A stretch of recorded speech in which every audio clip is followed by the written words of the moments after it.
course just to save your soul. We're gonna try to get ethical. You're gonna take my course just to save your soul. We're gonna try to get ethical. I've got the treatises by Kant, anything I want. Janet brought the chalk, are you listening or not? Writing on the board, your morals are quite poor. We deserve the good place, you just gotta pass this course now. My tummy feels kind of crummy, you should probably study.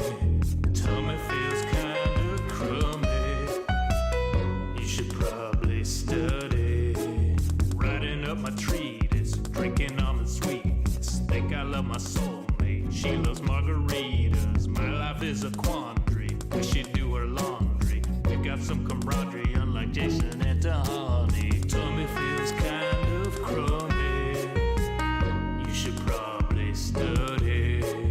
Tummy feels kind of crummy, you should probably study. Yeah, you're gonna take my course just to save your soul. We're gonna try to get ethical. You're gonna take my course just to save your soul. We're gonna try to get ethical.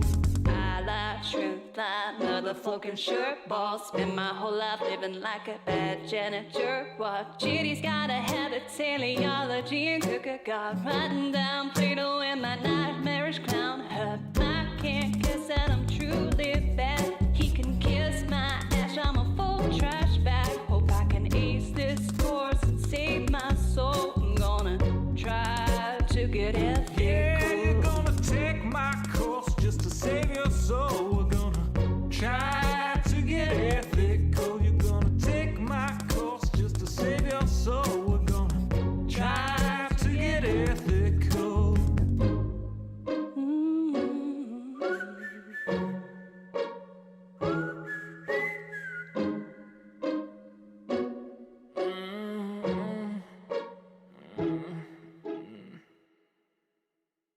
Bulus.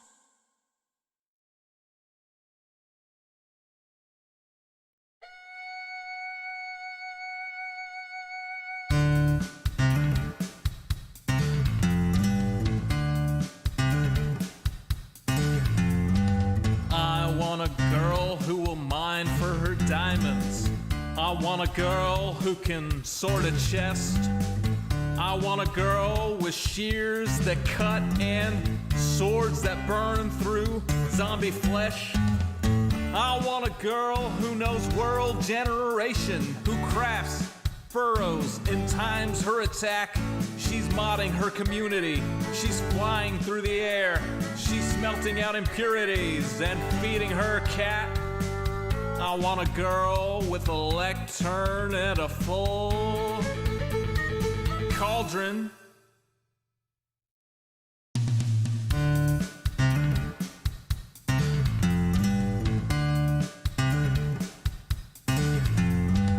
I want a girl who logs in early. I want a girl who plays till late. I want a girl with unobstructed creativity who uses a tripwire to ruin your day. With shulker boxes organized and lustrous in a tone that will torch you like desert grass. Who crafts furrows and times her attack. She's smelting out impurities and feeding her cat. I want a girl with a lectern and a full cauldron.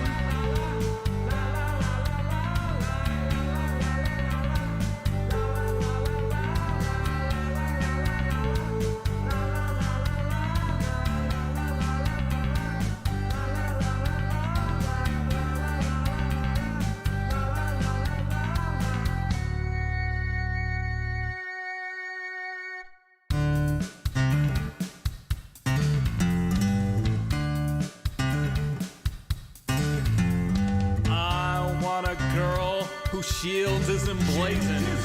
I want a girl with good enchantments. On some server we will meet incidentally. We'll start to talk as we shoot skeletons. She wants to spawn with biome convenience. She wants a swan that's in good repair. She's changing her inn from wither to dragon. She's trading her archery for a trident that's self-repairing. I want a girl with a lectern and a full cauldron.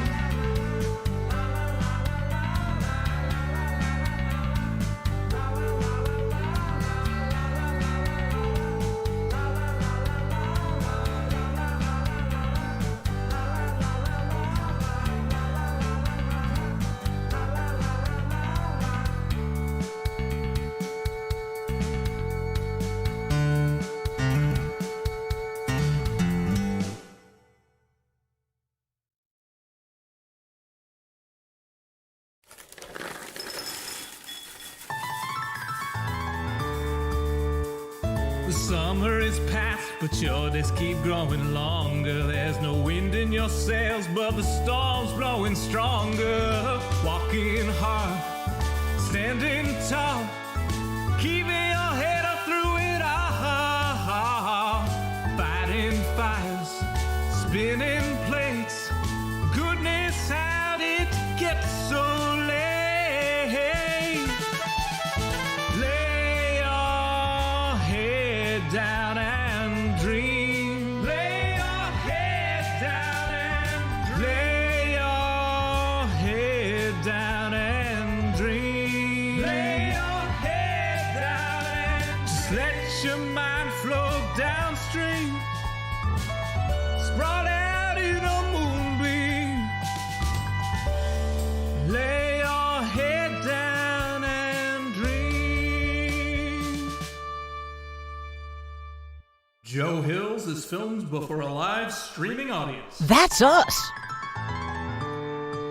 Howdy, y'all. Joe Hills here, recording as I always do in Nashville, Tennessee, and welcome one and all to our second pre-production live stream of an upcoming series I'm working on called Hermitcraft Again with Joe Hills. The idea is we're going to revisit old builds from previous seasons of Hermitcraft and update them with modern blocks. You know, Castle Ravenloft here, I built this in Season 5 in survival mode. This took almost the entire year of Season 5 for me to work on, and I want to run friends through it to play D&D, and I thought I should update it with the snapshot blocks in creative mode. Now, going through every single room and auditing what blocks need to be updated is quite the chore. And so in order to make this process more enjoyable for you and for me, we have a special guest here today who I am going to make sure... Okay, you should now be audible to the folks at home. Welcome, Badgerspanner. Okay, I can't hear you. Maybe they can hear you, but that's a... Can you hear me? Now I can hear Hi. you. Hi. Okay. Let me turn up the audio in my ears. Great. There we go. So, Badgerspanner is going to be joining me today. We started and we knocked out like the first 25 rooms of the castle on our first stream of this a few days back. And we are now going to go through and continue. Let's see. Where are my notes? Badger should be flying around here in spectator mode somewhere, and I can switch my game mode to spectator 2 as well. For like a lot of this, it's going to be easier if I'm in spectator. So anyway, yeah, building D&D maps in Minecraft. So if y'all have not seen this before, I guess I'll do a quick overview before we get to work. But this is Castle Ravenloft. It is from the i6 supplement, or i6 module by Tracy and Laura Hickman. This has been around for decades. It is one of the earliest, most brilliant three-dimensional Dungeons & Dragons dungeons. And I have been coming through here and looking at ways to improve it with the modern blocks. Like, what if we added pipes to our pipe organ? Or we put in calcite and blackstone columns in our dining room. These are just a few things that Badgerspanner and I were testing the other day when we were making sure that we had connectivity for this stream. I'm also testing running two maps on my snapshot server at the same time. So anyway, let's see. According to my notes, we got as far as room K25, the audience hall. in our last stream. Badger, you watched that last stream, didn't you?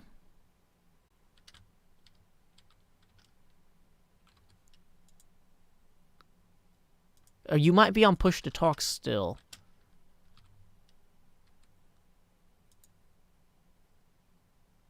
Okay, I'm not hearing you. Are you talking? Oh, no! Badger, I realized I'm on push to talk, so you haven't heard anything I've said so far. No, I've only heard you on stream at like a delay. I'm on push to talk. When you were complaining about push to talk, I thought you... Okay, let me fix that so that you can hear me all the time, because that would be a courteous thing for me to do as your host. There we go. Okay. I very much appreciate that. Hello. As Real Valley points out, this is my fault, and my face should be planted into a desk. Thank you for noting that, Valley. Yeah. Yes. Okay. So, anyway, I was going to say, Badger, you were here watching the stream last time, so you're all caught up. And I am indeed. Yeah, so the last room that we really visited on the stream a few days ago was this audience hall, which is like the throne room of the castle. With the throne facing inwards. Yeah, Strahd is not like a quote-unquote people person. For one thing, he's a vampire. But yeah, for another thing, not really friendly. So what I'm going to do, we both have the book pulled up in digital form. I also have the physical book with me. So I'm gonna pull up the map of the area that we're working on at any given time on my iPad, so that way I don't have to flip back and forth to find the room, the room map, because that's its own whole thing. Okay, so we have the map of the rooms leaning against my keyboard, hopefully in a place that it won't make a ton of noise. So yeah, that was room K25 that we were just in. K26 is the guard's post, which is between this room and the next. Apparently, we should have had double doors here, so there's supposed to be a guard's post here. Let's see. The doors open to reveal another set of double doors 10 feet ahead. Between these doors, a 10-foot wide corridor stretches north to south. At the end of the hall, floating in the darkness, is a human skeleton clad in the rusted armor and tattered livery of a castle guard. So, yeah, for one thing, we don't have floating armor stands of castle guards. That's probably something we'd want to add. So let's get that pen out, or pencil, and put down K26 guard post. Are you having any trouble finding the same thing in the book here? Yeah, give me one sec. No problem. So two human skeletons. So I think for armor-clad human skeletons, we would use like skeleton skulls, but then armor for the rest of it to really sell skeleton, right? Yeah. Then armor. And we'd probably want to have those, in order to have them floating in the darkness, we'd probably want to have those a few blocks up, which should be fine. This... Okay, so there is a stairwell that goes up there. Oh, wait. There's actually supposed to be... There's a missing wall here.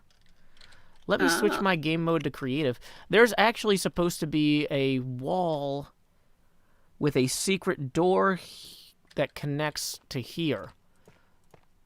So, like, we need to... And then that would be room K33 on the other side of it.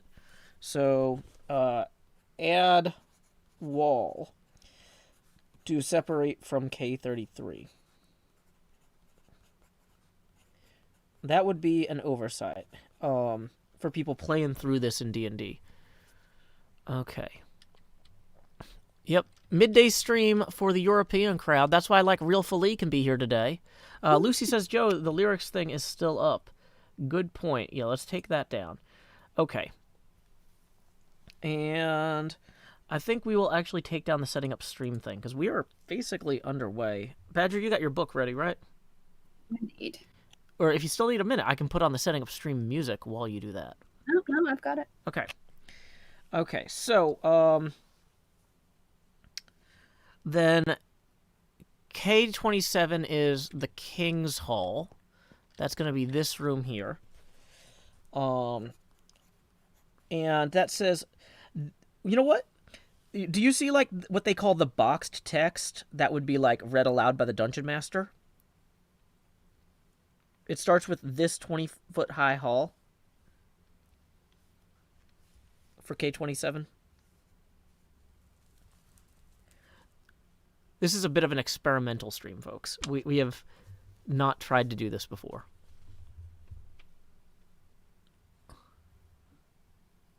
Badger?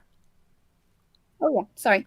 This 20-foot-high wall has a dark vaulted ceiling draped with cobwebs. A low moan seems to travel the length of the corridor as it rises and falls in tones of sadness and despair.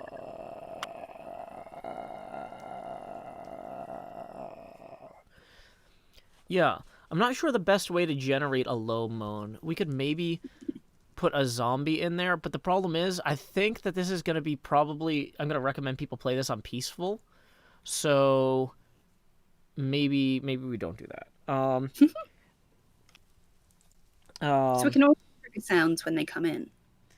Yeah, we can... The Dungeon Master should just know to make the moaning sound themselves. That's part of the fun. Let's do it yourself. So yeah, the dark vaulted ceiling, I used dark oak here, but we might be able to use polished blackstone or one of the other new blocks. So Nether blocks can be pretty. Yeah. Ceiling, blackstone.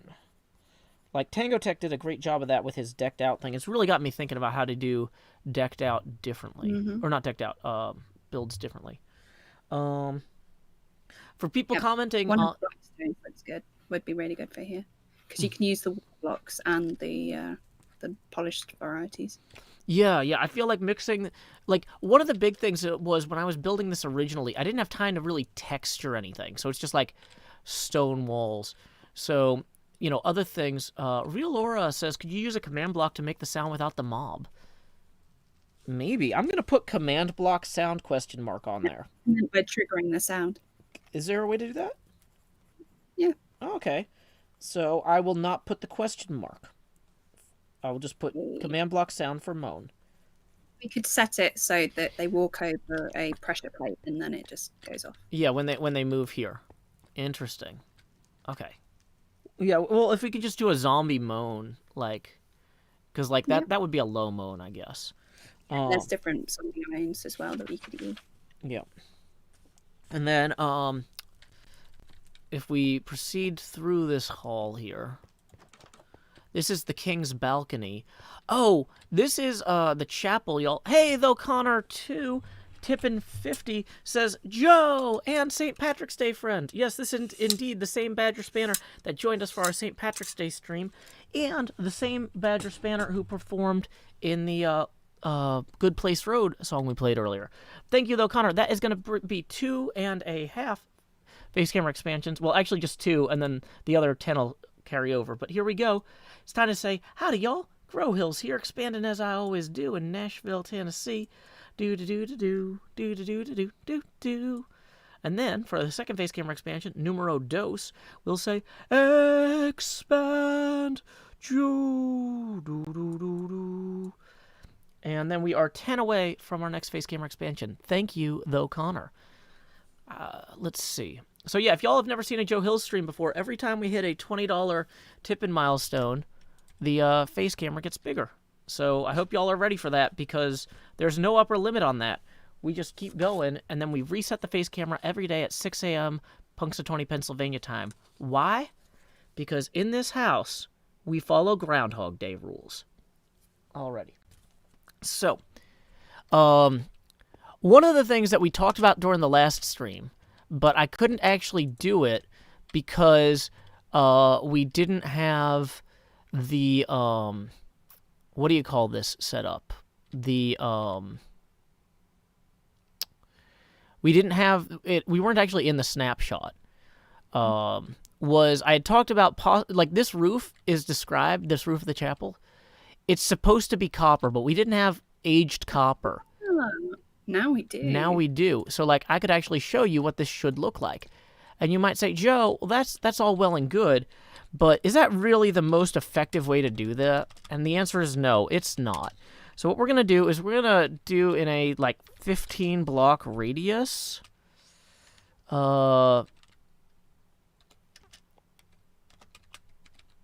This is probably not the most effective way to do this. Maybe 15 isn't far enough. But if you do negative numbers, and then negative 15, this should go. And we want to replace all Minecraft. What are these, dark prismarine? Yeah. Or are they prismarine dark? Nope, dark prismarine. Yeah. Replace Minecraft. I've been learning so much about Minecraft, y'all, behind the scenes to get ready for this. And then we want weathered copper block. And then we press N, and it says no blocks were filled. Why not? Or maybe, are these not dark prismarine? Are these something else? Unless you use slabs by accident. No, I don't think so. Let's see what these are called. These are called dark prismarine. I think that's the only. Replace. Oh, you know what I did? I have these reversed. I meant to say fill them with weathered copper block.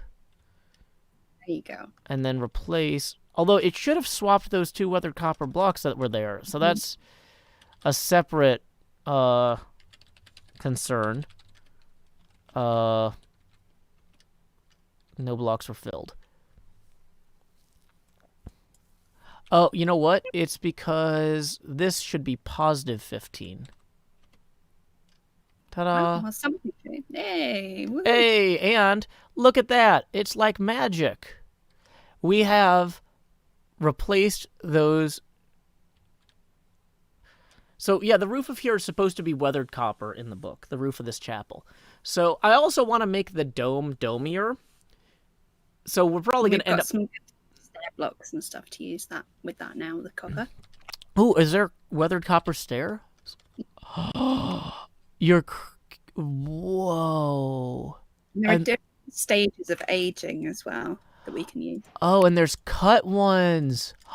If you make sure you use waxed ones, they won't get darker. Well, but isn't weathered as dark as they get? If we use slightly less weathered to mix in with the colours. Well, oh, I see what you're saying. Like to give it an uneven look. I mean, this thing is supposed to be like hundreds of years old, though, so it should be pretty maxed out. But things might have been replaced over the centuries as well. Oh, that's true. So have it patchy. That's smart. That is smart. So yeah, make sure to use the wax ones for that. Okay. So we got kind of offhand. Dane says Domier Domes is not part of the current snapshots. Yeah, although they did have cliffier cliffs, interestingly. Oh, yeah, these cut ones are going to look so much better. And I might be able to use the stairs around the skylights even to give it an interesting... I haven't figured out exactly how... Some depth to it would be really nice, yeah. That works nice. Yeah, because there's supposed to be skylights built into the dome. Yeah, they don't stick out so much. Yeah, they won't look as weird. So the thing is, this is pre-production work, y'all. Just so you know, we are not actually saving the changes we're making right now. Like, this is like a sketch pad. And then we're going to do the actual series where I make the changes. We're just kind of brainstorming and working. Hey, Ramuko, thanks for the 10, who says, when was the last game of D&D you played, and what is your favorite version? Say hi to Badger from Ramuko. Badger Ramuko says hi. Just so you know, that also puts us evenly at our next face camera expansion, so here we go. Expand. Alrighty. What was I going to say? I get easily distracted. Oh, last game of D&D I played. Well, I ran a Death House game in my actual Minecraft Death House, like last weekend. That's what gave me the idea to update everything with the new blocks. So yeah, this is Death House from the appendix of Curse of Strahd, and this is Ravenloft from the i6 Ravenloft module, but then upgraded for Curse of Strahd 5e. So yeah, I usually play 5e, but let's see. Can we see the castle from far away? Says Zebra. Yeah, real quick, since I'm out here anyway. This is the castle from far away. This took me a year to build in survival mode on Hermitcraft Season 5, and now we are in the process of figuring out how to do a new series where we update it in creative mode for actual gameplay. Because I want to run my friends through this in May. We're going to do a test of it with some stuff swapped out on December 30th. So I'm trying to get as much as I can figured out before December 30th so I can knock out some low-hanging fruit, fix things like that add wall to separate K26 from K33. That's going to get a star next to it because that's actually wrong. And anything that's actually like game-breakingly wrong, like the players shouldn't know there's another hallway over there on the other side of this guard post. The King's Balcony, it says it has a stone railway. Yeah. Stone rail kind of around the side of it. Yeah, we didn't have a good way to do stone rails. Like, whoops.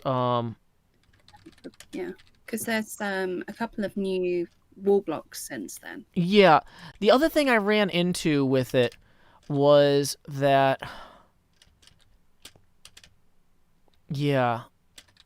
Let's see, what would be a good...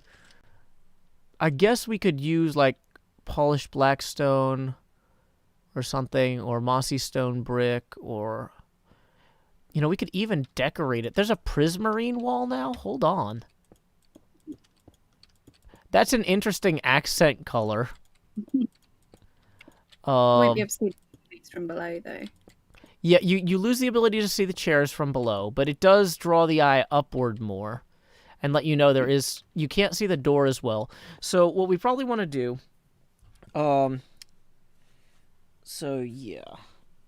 And have sideways chains. Do you want to real quick read the box text for K28 for the benefit of the people watching? A sculpted stone railing encloses this long balcony, which overlooks Ravenloft's chapel. 2 ornate thrones stand side by side in the center of the balcony, covered with dust and strung with cobwebs. The thrones face away from the double doors that give access to the balcony. Okay. Yeah, so here's the double doors that give access to the balcony. I think what we want to do is make the door frames higher so that from below it's obvious that there are doors, if that makes any sense. Mm-hmm. So taller door frames. And we also wanted to add 2 figures via armor stand to the chairs. We can do higher backs for the chairs now. We can use trapdoors. We can use everything. Yeah, because I don't think we had trap doors when I made this. In Season 5, did we have trap doors? I think there were lots of new ones added in 13. So yeah, makes sense. Ramuko tips another 5 and says, I DM 5e as well and run 5 campaigns in general, even on Biffa server. Never played Strahd myself. Also, try chains there, maybe. Chains for the balcony railing? Mm-hmm. It's an interesting idea, but it's going to force us to then have the rail be higher up. Oh, hold on, though. The interesting thing about that is that, that's not going to connect. I was going to say, we could have... Actually, wait. Check this out, Badger. Look at that. We could have the railing that doesn't connect to anything is the problem. But nothing connects to those walls. But you know what I could do is I could just have every so often a block like this, and then have the lodestone instead because they're really nice texture. Yeah, that's a good point. Let me pull that up here. And it has kind of a connector like circle in the middle. Great. Yeah. So even even though that suggestion on the chains itself isn't exactly what I'm thinking of going of, it did spark a conversation that I think has gotten us to something I am legitimately happy with. So thank you very much, Ramuko, for making that suggestion. And that's great too, because the railings don't block the view as much. Oh, but you can see them from down there. That's actually like, yeah. I'm gonna mark add railing, lightning rod. Do the lightning rods age? Or do they the same color? But they have changed the color recently. Okay. It's not as bright as it was. Is this the brighter version or the less bright version? This is the less bright version. Oh, is there a new snapshot? Because I'm running 20W49A right now. There's one due out next week. Oh, okay. Gotcha. Thank you for being my in-the-loop correspondent here. Yeah, these are made of copper. Yeah, look at that. There's just so many little things that we can do with the new blocks we couldn't do back in Season 5. And that's why I'm so excited about really stretching myself out creatively with this. Okay. Room 29, the creaky landing. That is down here. And I don't think that there's not a door. This is just an open thing. Do you mind reading the box text for that, Badger? The staircase is made of old wood that strains underfoot, creaking and groaning. So, is there maybe a better old wood that we could use? I think that works fine, but I think maybe you could swap out some of the stairs so it looks like they've disintegrated and put like full blocks underneath them or something, so that every now and then there's like a bit of stair missing. We could possibly also like mix in some acacia to give it like an uneven aging look, maybe. Maybe even yeah, that looks good. Also, that kind of wood looks really good with jungle wood as well. That kind of dirty pink kind of color as well. Oh, sorry. You know what? I said acacia. You used jungle. Yeah. Yeah, exactly we're on the same page. Yeah. Rainwave, whatever. But yeah, mix in a slab or two to give it like a sag to it, I guess. Yeah. So we can mix in like a jungle slab here. Yeah, and a couple of the stairs you can swap with slabs so that you kind of jump down a bit. Yeah.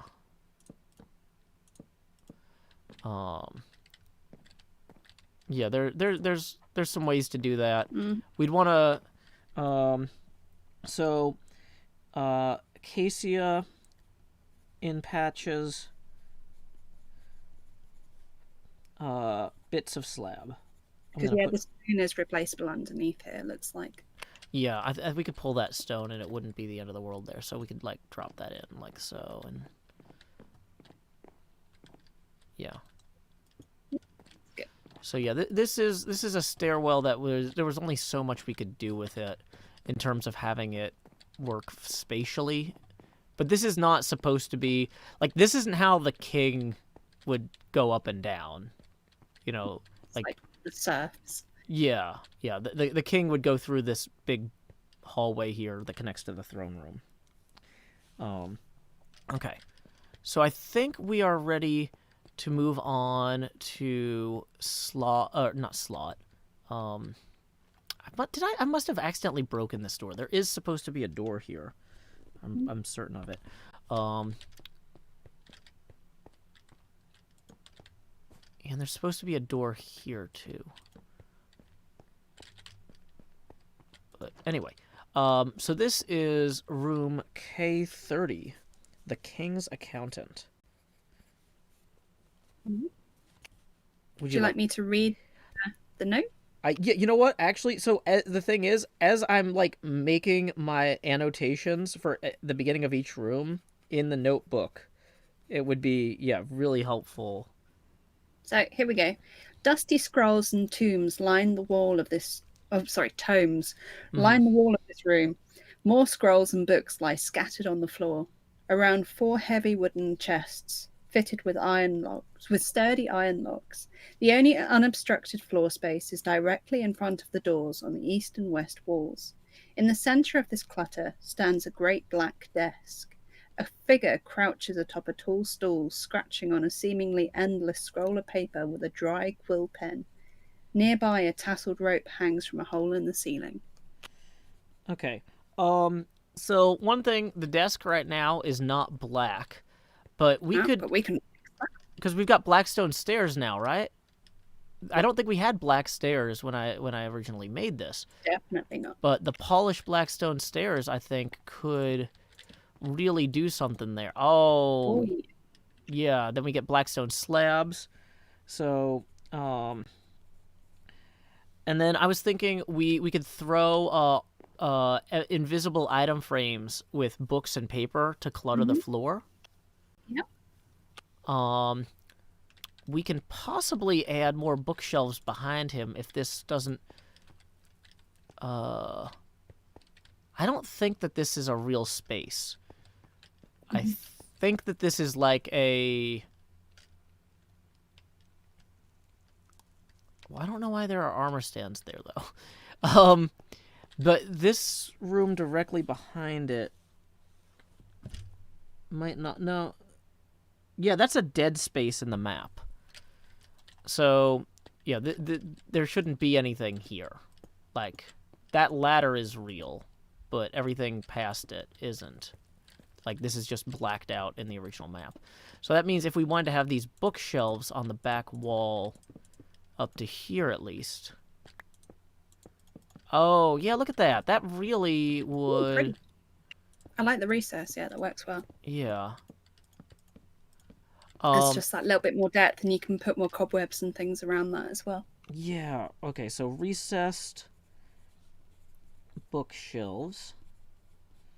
So the tasseled rope, that's like a gong chain or whatever that the accountant would pull to summon servants. I was thinking we could do a chain with colored glass at the bottom. Ooh. Like it's not exactly a tasseled rope, but you know what? Actually, maybe the whole thing should just be colored glass. Actually, so we could do like brown glass pane.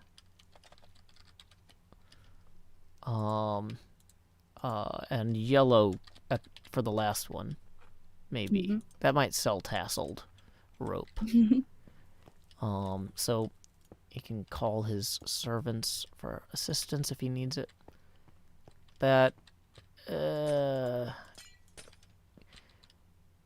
Looks more like an old light fitting. yeah, maybe just an unadorned chain would sell it. Yeah. And also, you need to open the ceiling above it as well, so it looks like it's going somewhere. Yeah, or possibly have a lodestone that would have the recess. Oh yeah, so it looks like that. Yeah. Oh, you know what? You've Dang got it, it's not directional. Yeah. So even though it's got target uh, block, what- maybe. Maybe, but yeah, above this you've got some armor statues. Yeah.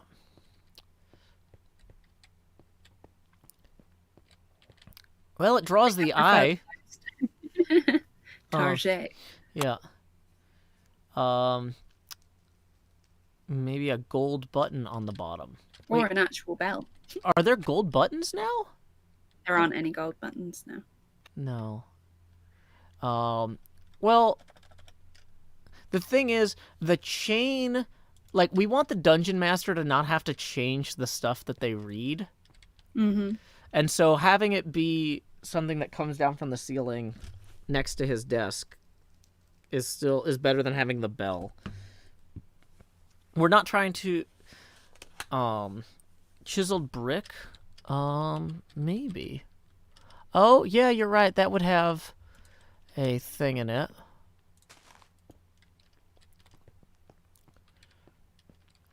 And we could always move it into the corner, too.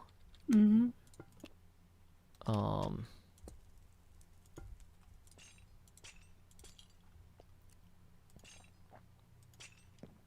And then just have the chair Yeah, that slightly looks good. further over. Whoops.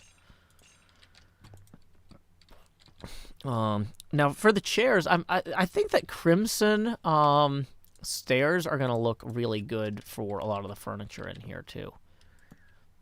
You know, so he's just sitting here at his big old desk. But yeah, okay. Crimson chair.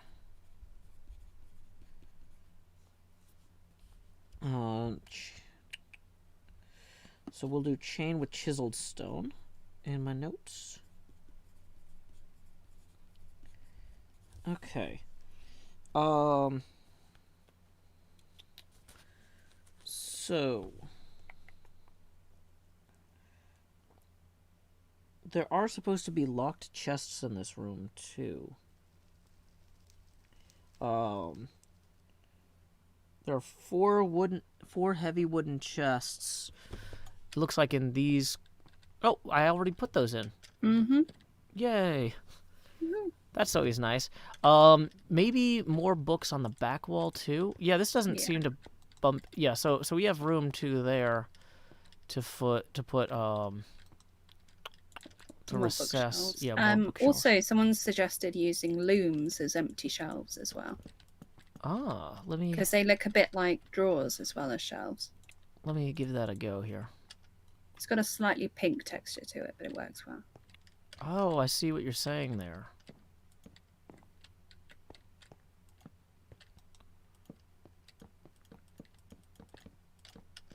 Shame we can't like have half-filled ones. Yeah, but that's still like a huge improvement. Recessed bookshelves on both walls. Looms. Okay. How use loom? Yeah. Okay, so then we have to go to get to room K31. We're gonna have to go around here. Somebody says polished basalt has a recess in the center as well. Polished basalt. Oh, like for the chain to come down from the ceiling. Oh, yeah, I see what you mean there. Unfortunately, getting this to go the right orientation is going to require... Yeah. Oh, that does look nice, though. Yay. Yeah. Okay. Yeah, that loom trick is totally new to me. There's just all these little things in Minecraft that I'm hoping to pick up over the course of this series working with blocks I wouldn't normally. Okay. But yeah, it's funny just like going through here, there's so many little things. So there's a secret door in that hallway that would lead us to room K31, the trap works. The aromas of grease and well-oiled wood hit your nostrils as you pull open the door. This 10 by 20 foot room is filled with intricate machinery, except for small spaces between the stone gears and iron chairs and pulleys. On the other side, iron chains. On the other side of the machinery, to the south, is a rectangular shaft that rises up from the darkness and continues past this room.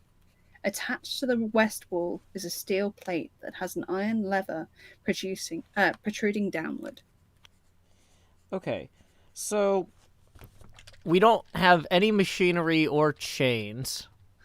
Or, so like adding chains and the lever and like, what blocks look like machines? I don't know, maybe just the stone We got cutter? smithing tables, lodestones, basalt blocks. Okay, so add machinery in general. And stuff like that can be a problem that we solve. Like right now, we're just trying to figure out which problems we have to solve. Pistons Oh yeah, are... blast furnaces are really good for that. Pistons, blast furnaces. We're trying to figure out what we need to solve. We don't have to get all the answers right now. We're just trying to identify the questions. Mm-hmm.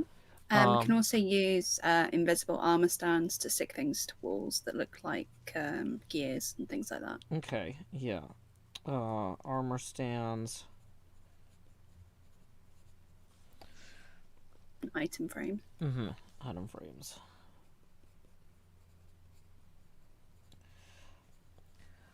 So, when I look at the map here, this is supposed to be the trap works, and then the elevator shaft is here.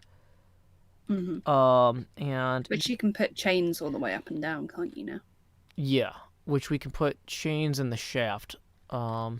So actually, this ladder can go, and this room needs a ceiling. Yeah, there's actually a lot of things wrong with this now that I'm looking at it. Ceiling. And walls. Yeah, so this was part of my construction, because this was all built in survival originally, so this ladder here was part of how I was getting around. Yeah, it was just access for you. Yeah, and then there's a bunch of other random stuff here. What was this? I think I punched this hole earlier while I was trying to get in. Yeah, I did. Okay, that's not going to be there when we're going to roll back before we actually start work on this, because I've been punching holes and things, looking around. Yeah. Okay. So this elevator shaft here is K31A. Cold air fills the rectangular shaft, the walls of which are coated in mildew and worn smooth. Taut iron chains extend up and down the shaft. The links of the chains are thick and covered with grease. Yeah. So this wall should actually be entirely open, connecting the machinery room to the elevator shaft. Yeah. But this all needs to go. This needs a ceiling above it. Whereas, so like, right now, the elevator shaft doesn't look very intimidating because this room has no ceiling. But yeah, so you would come in here and you would see this going way down and this going way up. Yeah. But yeah, so like mossy on the bottom and maybe some water or something at the bottom. Something like that. Well, so when the map starts, the elevator should be at the bottom. Uh-huh. But that's not in there for reasons when you actually try to run this. Uh-huh. So basically, I just left the whole shaft open. But yeah, that's But yeah, elevator shaft having chains the whole length makes a lot of sense. Mm-hmm. Chains up and down.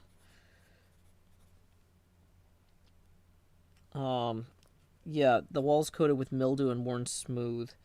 So, mossy stone brick, maybe? I don't know. Mm-hmm. It'll fit in. Because it looks like it's been smoothed.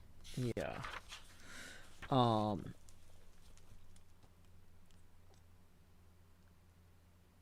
Okay. And then K31B is called shaft access.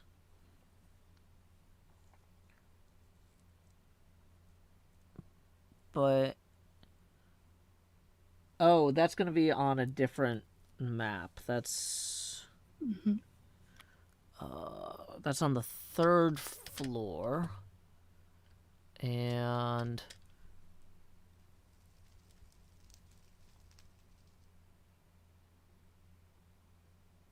this vantage point is 130 feet from the bottom of the shaft. 40 feet down is area K31, which is where we just were.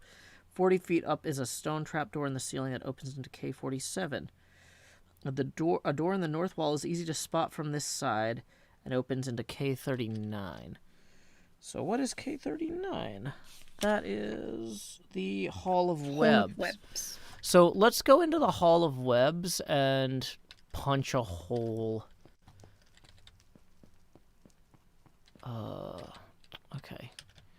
So getting up there is going to be a whole thing, but... Okay. Hall of Webs. How do you get to the Hall of Webs? Were we not just in it?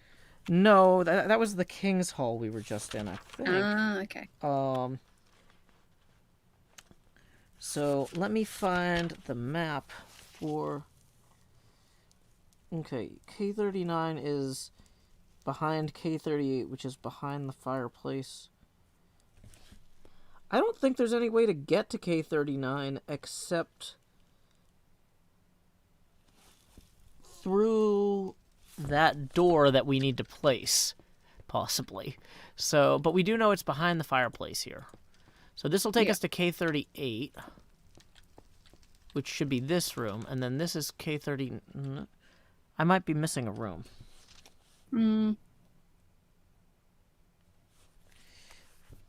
Okay, well, my primary goal at this point was just to figure out And this belfry that we're in, you can change to actual bells now. Yeah, I know. Okay, so wait, there's the elevator shaft, I think. Nope. Nope, that's not... This isn't the shaft, no.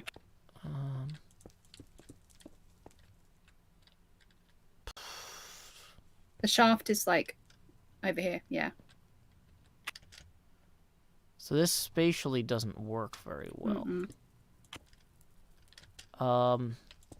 Wait.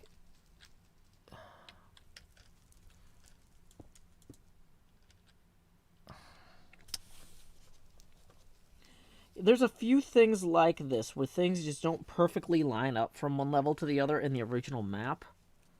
And it makes some problems for me. It's okay if you're running it in your imagination, but yeah, when it transports over to Minecraft. Okay, I get it now. So actually, wait, it's supposed to be a distance from there because K31B is supposed to be right here.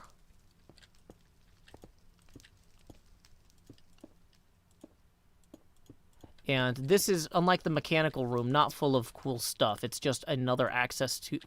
It's a small room that grants access to the shaft. So this is K31B, which is this landing. So if you manage to climb up to this landing, you could come out this door here. Into here. Cool. Okay, so that's not as bad as I thought it was going to be spatially. And then this is the Hall of Webs. You can tell how many webs there are. It's not optimal.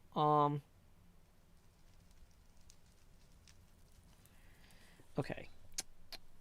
So, where were we? So, K31B. I'm going to say...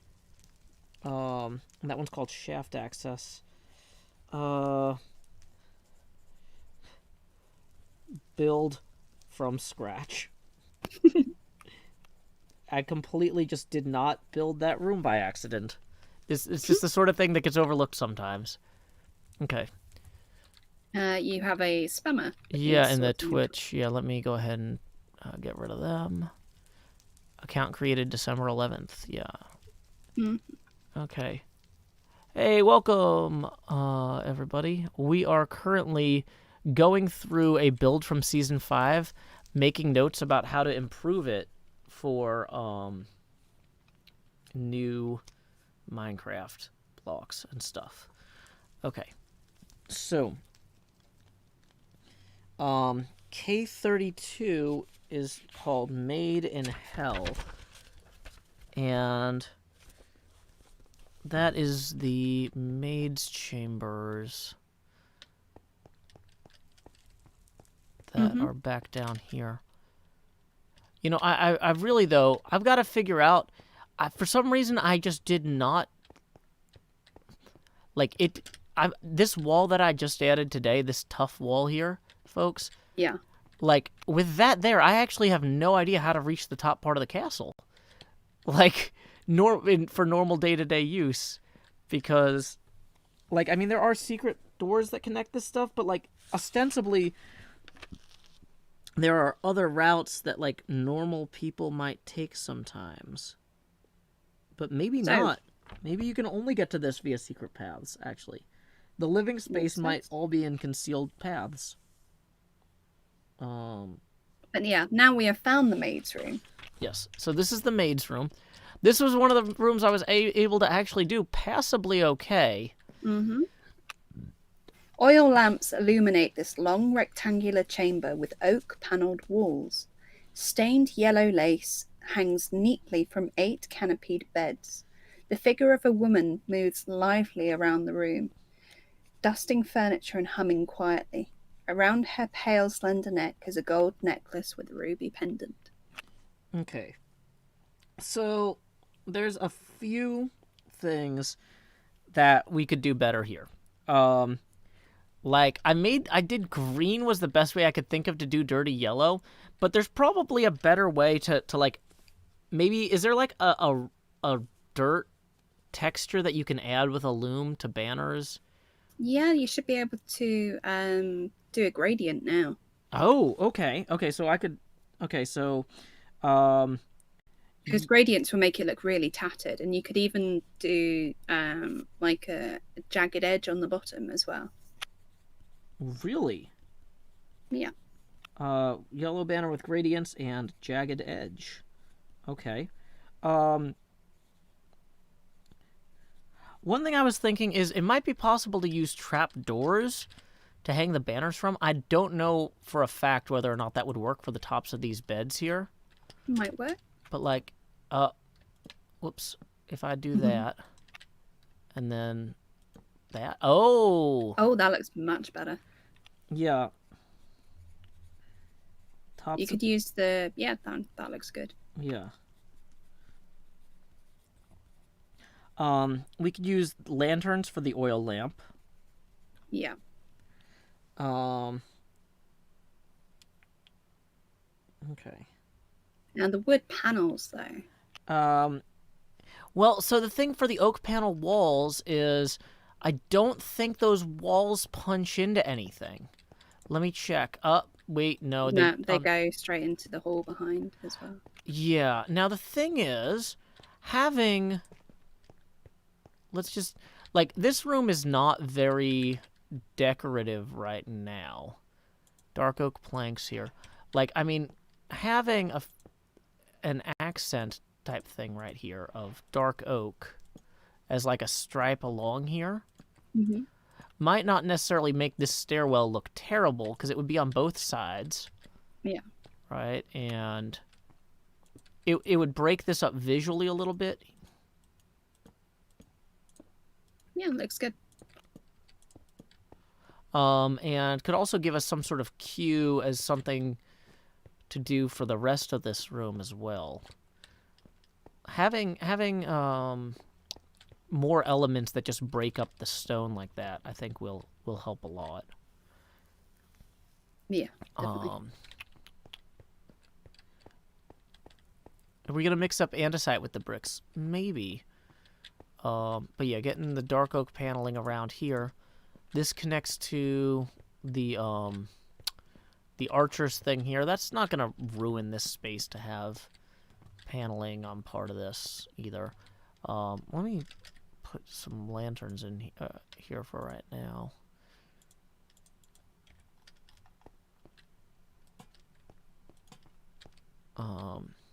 Yeah, so these are like archer posts. But anyway, let's go back to our maid's room here. On the whole, I felt like this was one of the better rooms in terms of like I got a lot. I was able to convincingly... You got a lot done in small space. Yeah, like, oh, it doesn't... The roof is too high. Needs a ceiling. I forgot to do a ceiling. That's easier done. Yeah, that's not a problem. Okay. So, K33 is the king's apartment stair.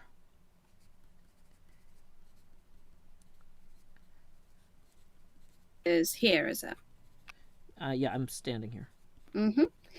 This arched corridor has been swept clean. Oak paneling decorates the walls to a height of 4 feet. Mounted on the east wall above the wood paneling are 3 unlit oil lamps, spaced 10 feet apart. A plain wooden door is set into the west wall, and light seeps through its cracks. A staircase at the west wall ascends into darkness. Okay.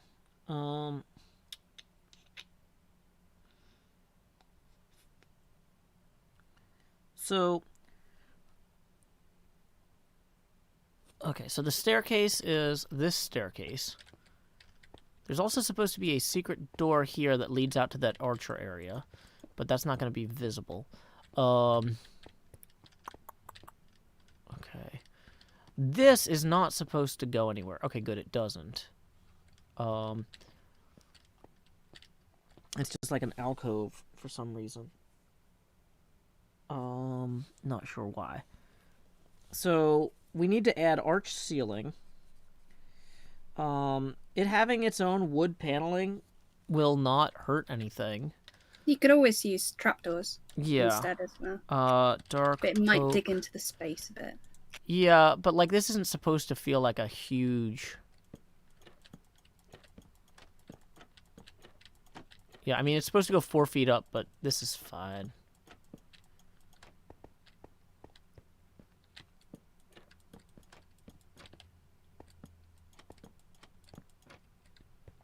Now, that does prevent us from carpeting the floor, but there's nothing below here, so we could always come in here. Just put wall blocks in, yeah. Yeah. They say the arched corridor has been swept clean, but we could do, like, we could do a wooden floor even, you know, here to really, I don't know, or something.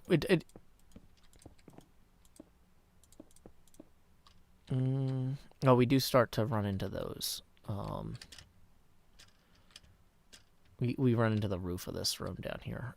That's one of the reasons that the ceilings and floors are the same as the walls, is there's a lot of spaces here where things just run into each other. But I think this room you could do like a double. You could probably break in and move it down 1 block in here anyway. Yeah. We'll add 3 lanterns. Hey, some folks are just joining us now asking, what is this? Welcome to Hermitcraft again with Joe Hills. Today we are welcoming our guest, Badgerspanner. Howdy, Badger. Right now what we're doing is we're looking at a build from Season 5, trying to figure out how we would modernize it with new blocks in order to make it, like, more, visually interesting, but also to make it more fun for D&D players, because I want to release this as a standalone download. Stairs or slabs would cover the wood. Yeah, that's true. Hey, welcome, Mr. Hardluck. Do we have space for hidden redstone doors or no? I think that the dungeon masters are just going to have instructions to punch holes through the walls where the secret doors are. Because realistically, like, I tried on some of them having them be like this secret door here is concrete powder. But, you know, that's kind of not great. Because then the players can obviously find them. Stairs or slabs to cover the wood? Maybe.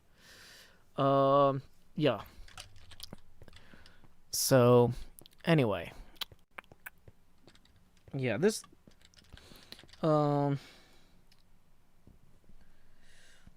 Yeah, the arches basically we need to work out. So just 2 stair blocks over the top of it.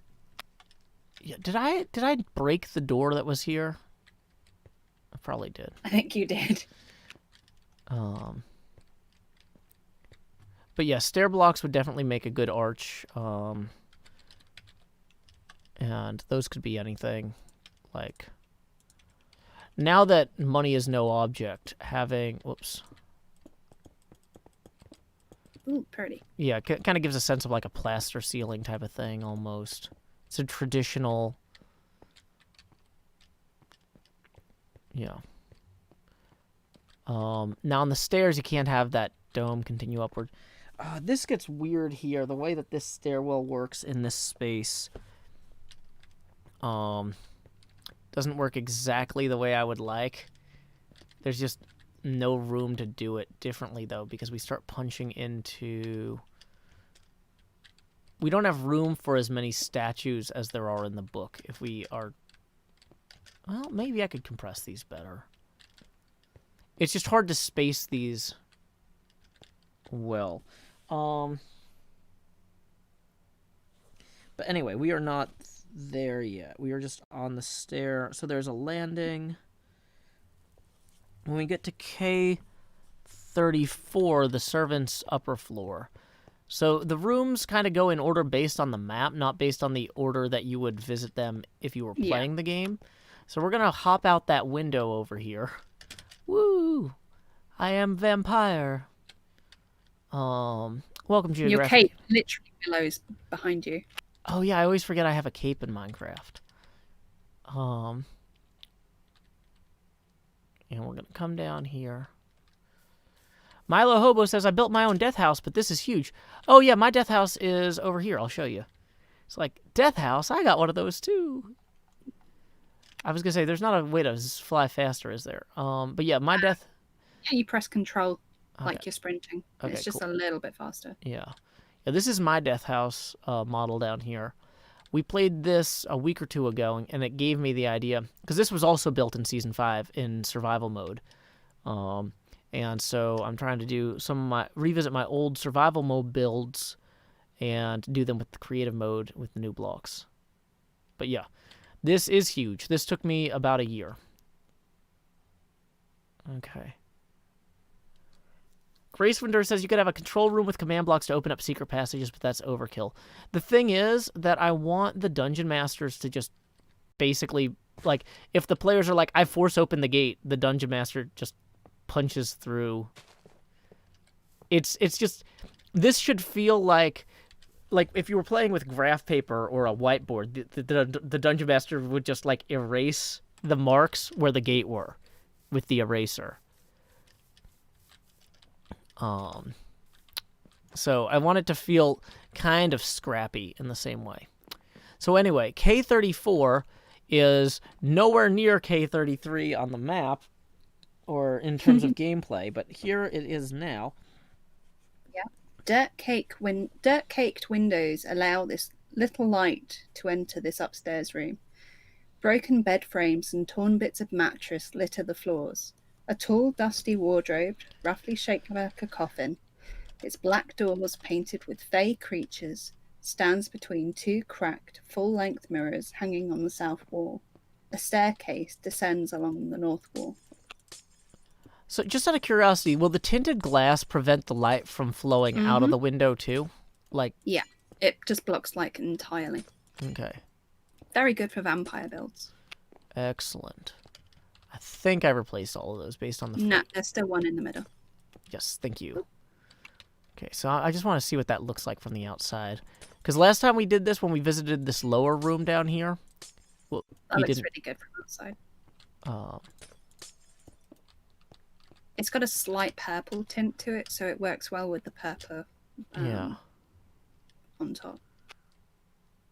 Yeah, I also need to remove these torches on the... You know, this whole wall here needs...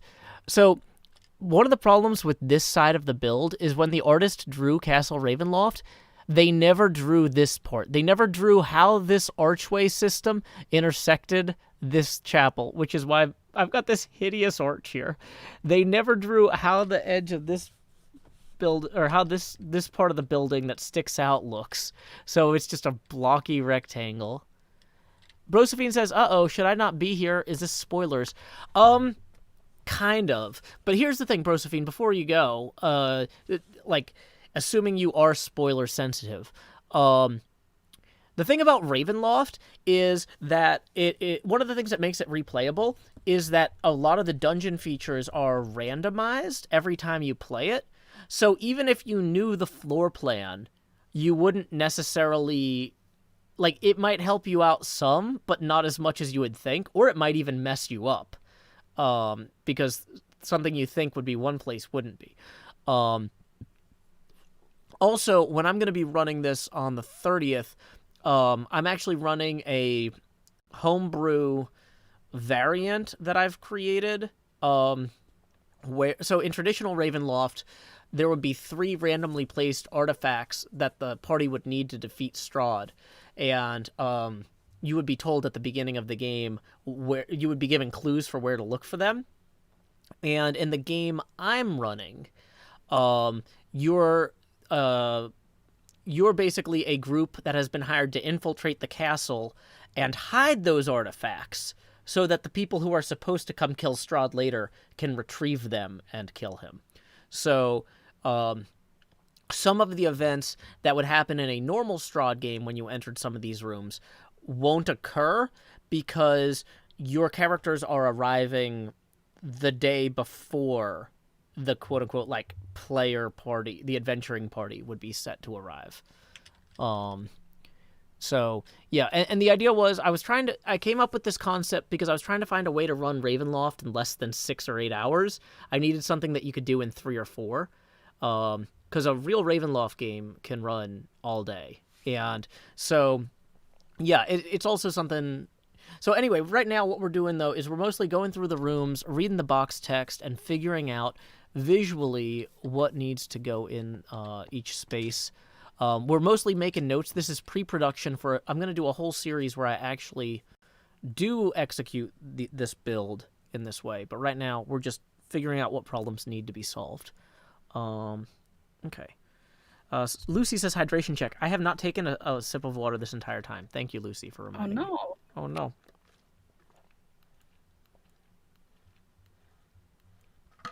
Well, it's because Badgerspanner's here helping me doing half the talking, so then I don't get thirsty as quick. Okay. Did I interrupt you as soon as you said dirt-caked windows allow light to enter this upstairs room? No, not at all. I read the whole thing. You read the whole thing. Sorry, I got distracted as soon as you said that with the new tinted glass. And Protein. yes. So, staircase descends along the north wall. We have the staircase. A tall, dusty wardrobe roughly shaped like a coffin. I used obsidian for that. We might be able to do... Blackstone now, because you can make it coffin-shaped with stairs. Okay. Or the walls. Maybe even... Wardrobe, blackstone. 2 full-length mirrors hang on the south wall. Yeah, I've put... You can make those out of, whatchamacallits. You can make those out of banners. Yeah, banners for mirrors. Because I can send you the pattern for that. The other thing that we could do with that is, I was gonna say, I guess iron blocks don't look like mirrors. There's not like a... Yeah, there's nothing really shiny. Yeah, shiny. Yeah, you're right. Yeah, there are some really good banner designs out there that look really good. So what we about used one in the mansion design? So is blue ice or packed ice the one that doesn't melt? Packed ice. I know, blue ice. Blue ice is the one. Okay. Maybe these would look like mirrors.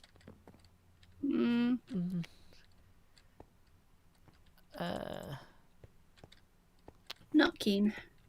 Nah. Banner mirror. Yeah, maybe banners would look. Oh, apparently only normal ice melts. I thought I was confused. So gray, light gray banner would probably. Oh wait, are these banner patterns? Flower charge, creeper charge. These banner patterns could be put in item frames and used as scrolls too, right? Yeah, they're really pretty at that. You know, one thing... Oh, wait. What if I put gold blocks behind these banners like this? So it looks like they're framed. Yeah, would that make sense? Yeah, it's alright. Yeah, I mean, it's not terrible.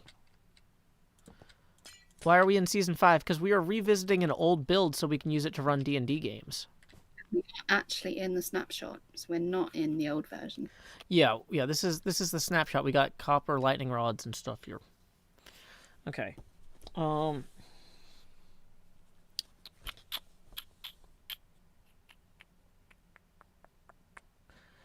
Okay. I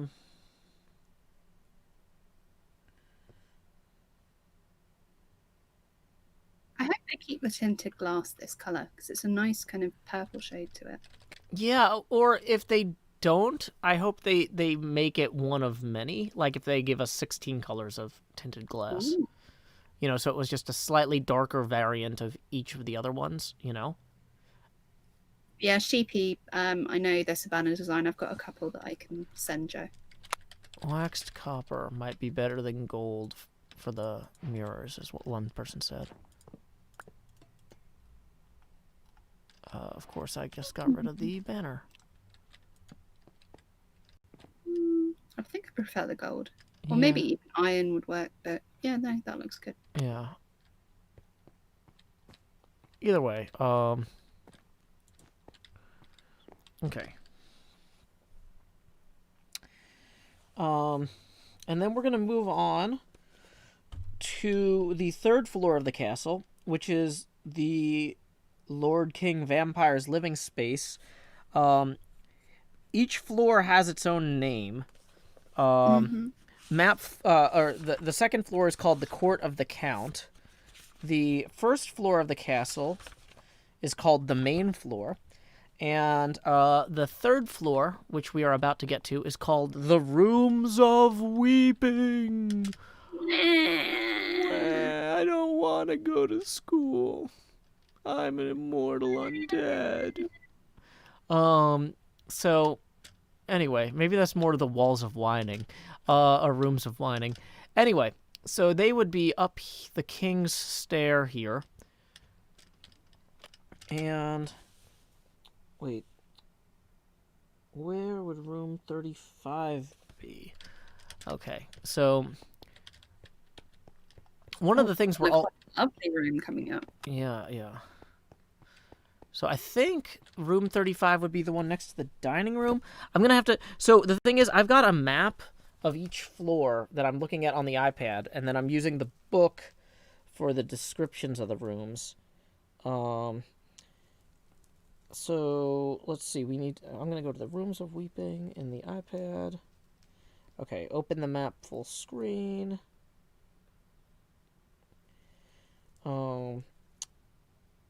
Yeah, K35. Yeah, it is the one that goes to the dining room. Okay, so here's the dining room. Here's the stairs from K21. So there actually is supposed to be a door. Okay. So this room is called Guardian Vermin. Door of delicately engraved steel stands at the west end of this short hallway. Intricate details stand out clearly on the door's surface. The door seems to shine with a light of its own, untouched by time. Flanking the door are two alcoves in shadow. A dark, vaguely man-shaped figure stands in each alcove. Okay, so we have the two alcoves. What we don't have right now are doors. Of course, I hate that the iron door in Minecraft has a window in it. So I guess we could use maybe birch for one of them. And then,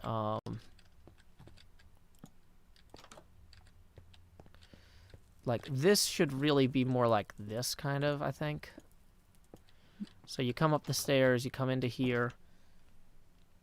You have your little hallway, and then your alcoves. So we need armor stands with netherite, is what I'm imagining for these dark figures. It's nice and dark. Yeah.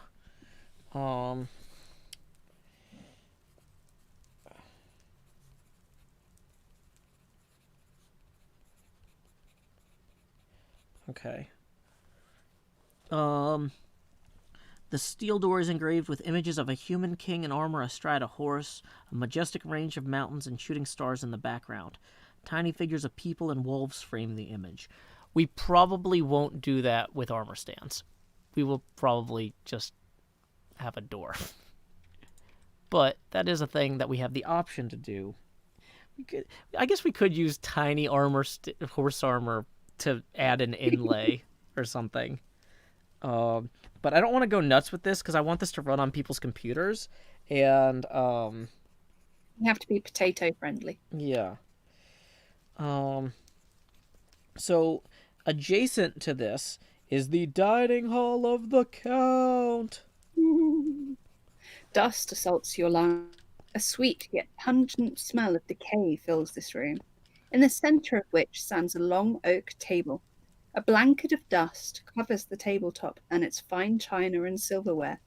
In the center of the table, a large tiered cake leans heavily to one side. The once white frosting has turned green with age. Cobwebs hang like dusty lace down every side of the cake. A single doll figure of a well-dressed woman adorns the crest of the cake. Suspended above the web-shrouded chandelier of forged iron, suspended above is a web-shrouded chandelier of forged iron. An arched window in the south wall is draped with heavy curtains. Resting in a wooden stand by the window is a dusty lute. Standing quietly in the southwest corner is a tall harp shrouded in cobwebs. Okay, there's a lot of stuff we can add here. We don't have the iron chandelier. We don't have curtains. Curtains could just be banners on either side. Like, the window doesn't look arched right now, but I think the potential problem with that is that, of course, there's not.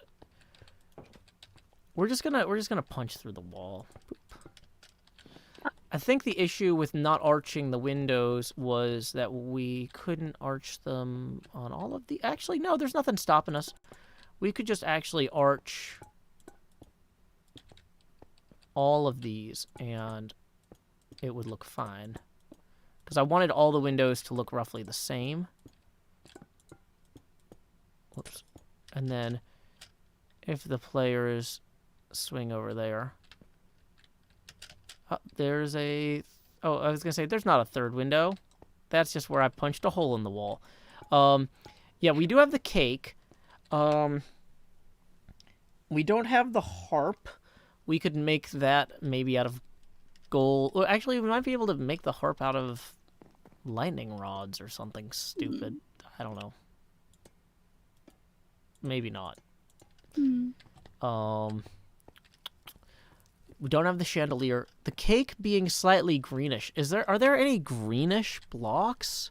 Apart from copper, not really. I can think of that's a bit too green, maybe. I mean, it looks pretty. Well, you could use cobblestone kind of things as well, like mossy things and prismarine, all that kind of stuff. Honestly, this cake is supposed to be centuries old. It's magically preserved, but not like... I think it looks more like it was from the 70s than the 1470s. Yeah. Warped hyphae? Is that what they're calling? Yeah, it's a bit blue though, isn't it? Yeah. I mean, that could be a cake gone bad, but yeah, you're right. There is a lot of blue in there.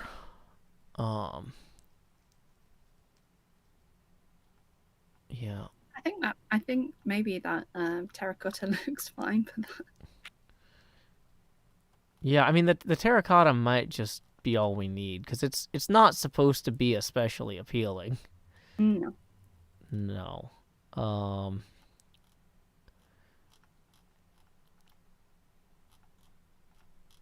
Somebody says the new plant blocks. We haven't got those yet, I don't think. No, there's a lot of stuff that's still just not in the game. Actually, weathered copper. Or semi-weathered copper. It looks kind of stripy and... It looks very metallic is the only problem. It looks structured too much. But, I wouldn't want to eat a cake made out of that.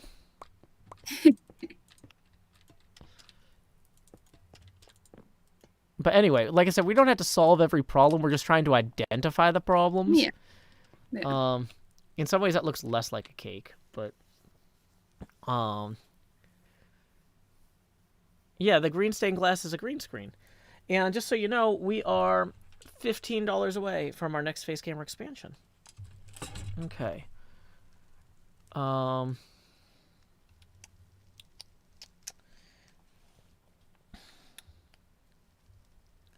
Yeah, the wedding cake is over 4 centuries old. Oh.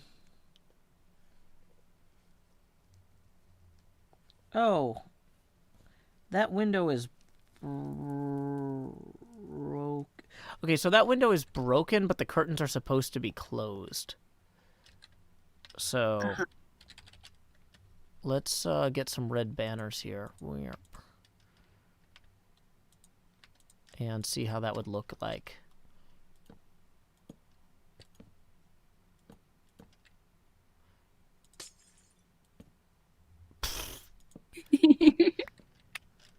Nicely done. Yeah. Okay, you know what? Hold on, Lauren. I'm smart. I'm gonna get this. Watch. Oh. Oh. Nice.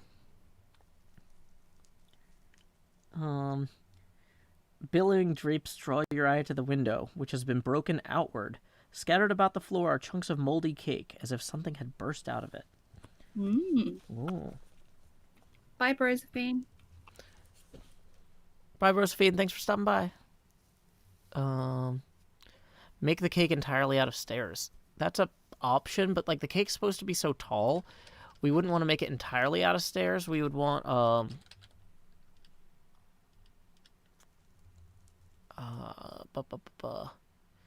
It's gonna have like obvious tiers.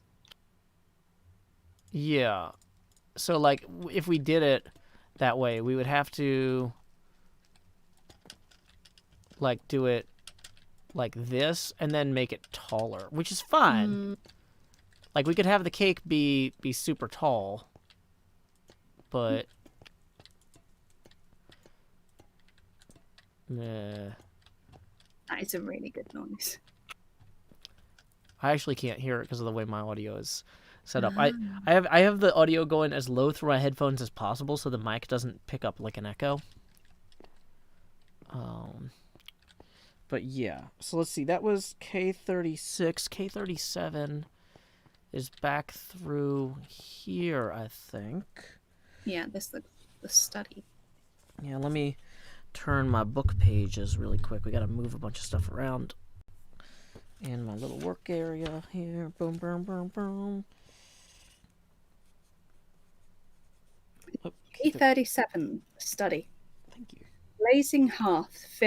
A blazing hearth fire fills this room with rolling waves of red and amber light. The walls are lined with ancient books and tomes, their leather covers well oiled and preserved through careful use. All is in order here. The stone floor is concealed beneath a thick, luxurious rug. In the center of the room is a large, low table, waxed and polished to a mirrored finish. Even the poker in its stand next to the blazing fireplace is polished. Large, overstuffed divans and couches are arranged about the room. 2 chairs of burgundy-coloured wood and padded leather seats and back cushions face the hearth. A huge painting hangs over the mantelpiece in a heavy gilded frame. The rolling firelight illuminates this carefully rendered portrait. It's an exact likeness of Irene Colliana. Well, I did the best as I could with the portrait. Yeah, okay, so I'm thinking lightning rod for the poker. Maybe a brewing stand, because that always looks a bit like kind of hearthside tool. Kind of has its own holder as well. That's an interesting concept. Let's. I don't know. It's smoking is the only thing. Not true. Nah, I think with the lightning rod, that's just as good. Yeah, I'm thinking if we mix in wool blocks on the floor, you could put some coal ore underneath that, so it looks like it's got ashes just around the poker. But coal ore didn't even exist when we were making this. That's a great point. Yeah. Those are coal blocks, but I meant like the actual ore blocks with that looks like Oh. ashes. Oh, I see what you mean. I even put that in front of the fire. Interesting. Because I use that to like do campfires and things to show that it's lit and it's kind of looking ashy. Gotcha. So the chairs of burgundy colored wood, I was imagining just crimson stairs in front of the fire here. Yeah, that could work. And then maybe replace these around the room with like similar the divans. Use the crimson signs as arms as well. Ooh, yeah, good point. Good point.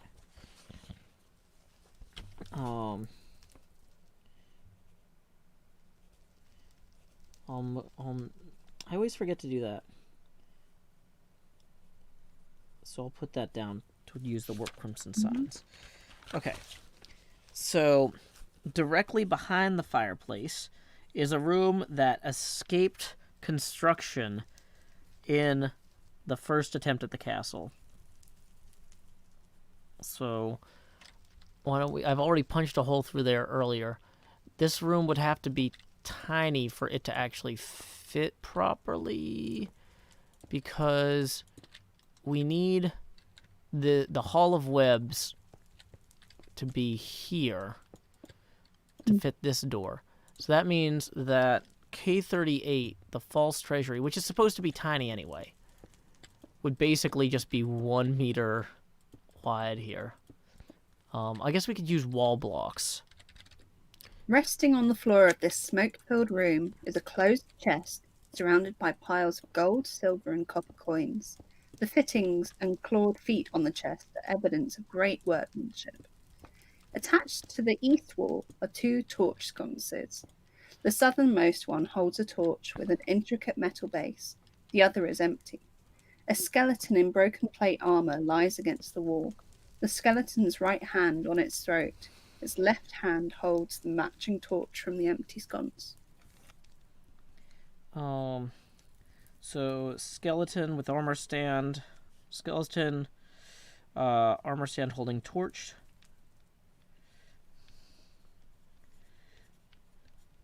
And like an armor frame with like a block or something in it to look like a sconce. Yeah, so we need 2 sconces on south wall.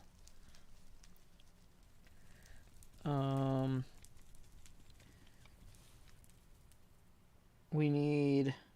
Or wait, no, on the east wall. So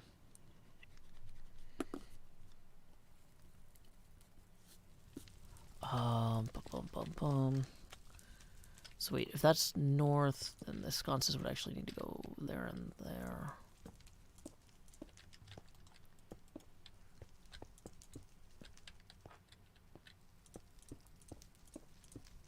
So we have some room for this, actually. This is gonna fit. This is not supposed to be a huge room.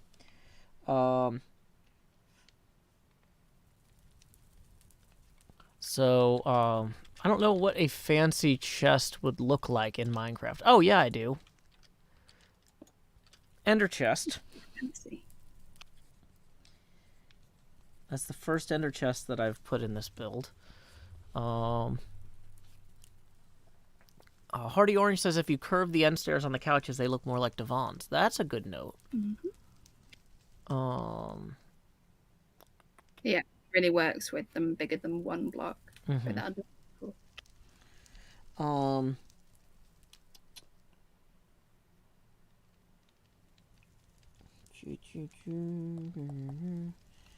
Okay. So we've got the wall. So it's on the it's got the fireplace on one wall.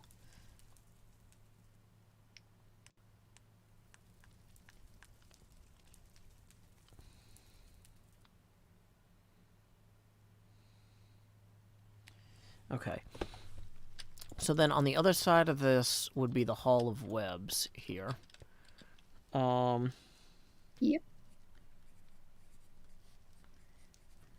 This ancient hall is choked with spider webs broken by a single clear path down its center.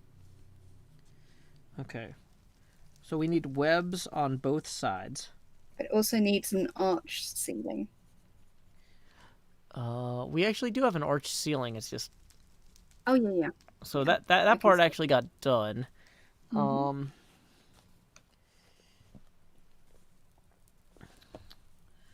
20 feet overhead. That might be higher up because like 20 feet is about 6 blocks.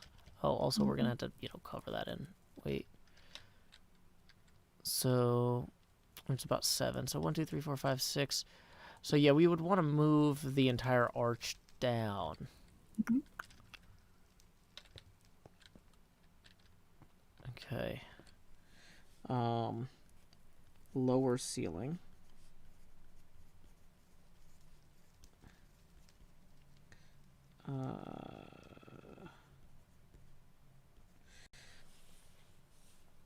Okay. So we got tons of webs. At the eastern end of the arched hall, or at the eastern end of the hall, are a pair of arched bronze doors.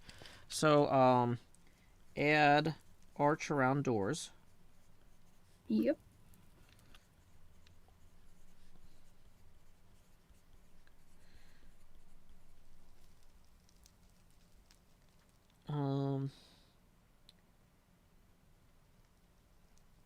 So there's the door to the landing here would be concealed, but we've got that for 31B now.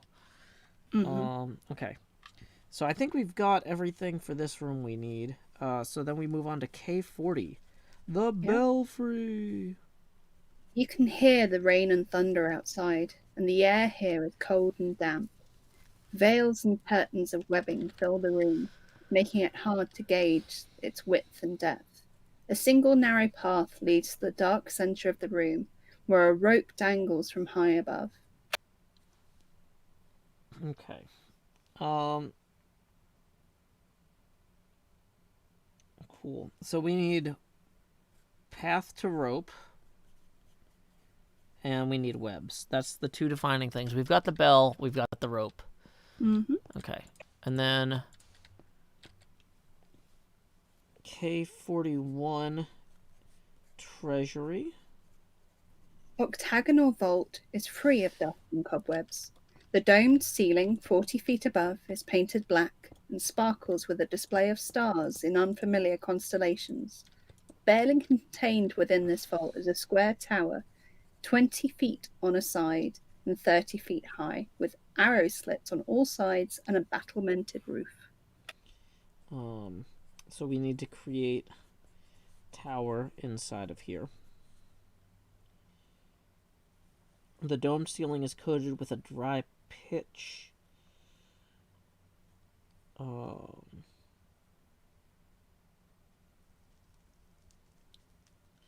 Shards of We can glowing use crystal. amethyst for the crystals. What'd you say? Amethyst for the crystals? Amethyst. I was thinking And- nether stars, like the way Yeah, Tango nether did. stars would work really well as well. So what's the darkest black? Would that be coal blocks? I think so. Coal blocks and nether stars. Really? For roof or for ceiling. Okay. Oh, apparently maybe black concrete, Gray's Wandeer 76 says. Oh, black concrete. Yeah. Is the blackest? Okay, cool. Good to know. So, whoops, cross that out. Black concrete. And nether stars for the ceiling. So we'll make the tower out of black stone inside, I guess, maybe. Mm. It's supposed to be, well, the tower's, I don't know. We'll worry about that separately. That's just something to be aware of. So the ceiling should also be domed here, I think. which it's not especially domed right now. But that's fine. Which is fine. Just needs filling on 2 sides to Yeah. make it dome. Dome ceiling. I'm writing the word ceiling so many times, and I'm probably getting it right half of them. Okay, so I before E. C. except after C. Okay.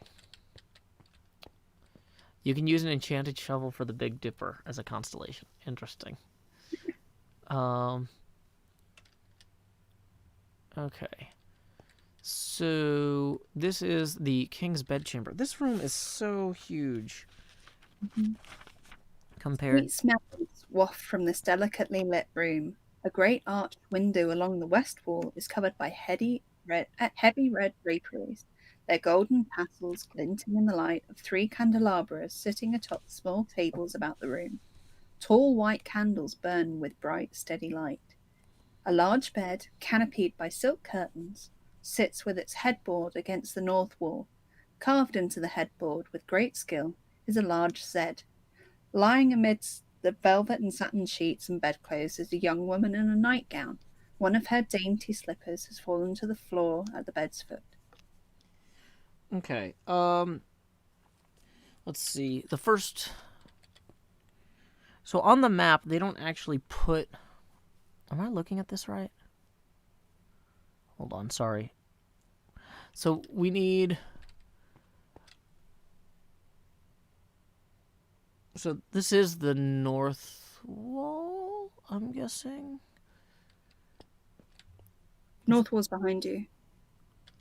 Is it? So the problem is that the map here doesn't really match consistently visually with the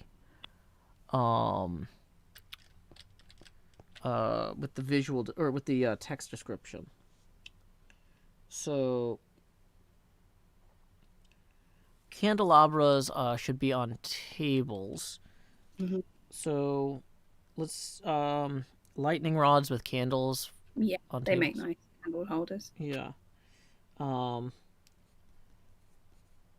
Lightning rods on 3 tables.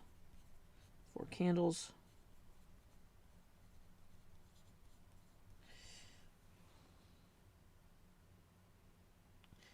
For white, they say tall white candles. So make a note of that so I don't get that wrong. Large bed canopied by silk curtains. Okay, so I did my... This isn't a canopy, is it? This is 4 posters, but no canopy. Bed needs canopy. Yeah, so you could use string and carpet for that. Okay, string and carpet.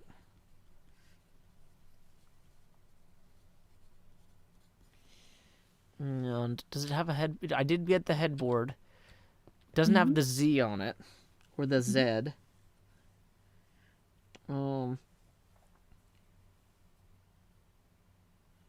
The window is divided into 4 tall panes of glass, each enclosed by a lead framework. I mean, honestly, that we don't need to necessarily get that level of detail.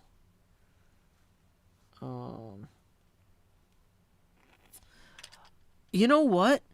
Okay, I thought that this was a changing barrier. Okay, so on the map, this wool thing here that I'm showing on screen, I thought that was a changing modesty screen type thing, but that's actually supposed to be the bed. That's where the bed goes. Yeah. Okay. So you need to flip everything over. Move bed to north wall.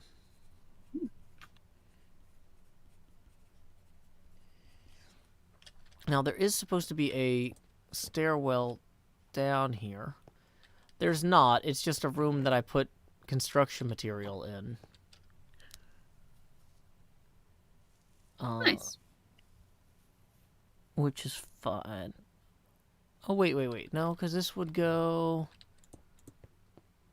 Yeah, okay. So there is a quote-unquote secret door here that would lead you to this stairwell. Or actually, wait, I should just go through this way, because I can't put those back that way. So we need,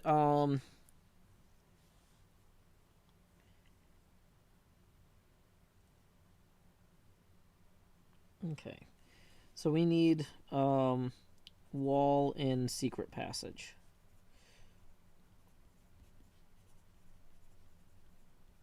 Okay. I think we got everything there then. Okay. People are saying you must not be Zombie Cleo because you're not laughing enough. Fine. No, this is Badgerspanner. This is a different British person. There's more than one of them, as much of the world was shocked to learn between the 1500s and 1900s.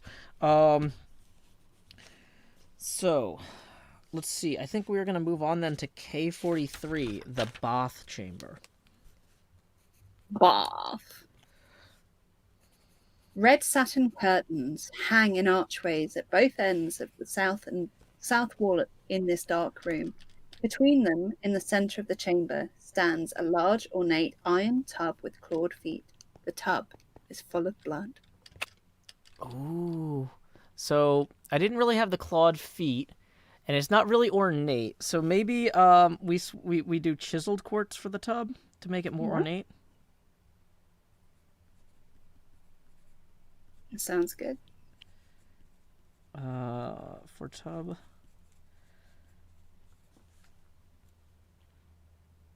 It's we've got both curtained archways lead to area K44. Could even use buttons for the feet. But I don't think there's anything that would work apart from stone, so... Yeah. It is meant to be iron, isn't it? It's supposed to be an iron tub, like a big old iron bathtub, but... Crimson wart might be more blood-like than redstone. Yeah, lucky. The nether wart block is what that's called. Okay. Yeah, that does look a lot. Yeah. Yeah. Wart block for blood. Lovely. Okay. And so... Oh, when I did that find and replace earlier and missed... I know why those knights were on the roof of the, of that room now. Remember when I find and replaced everything as a test?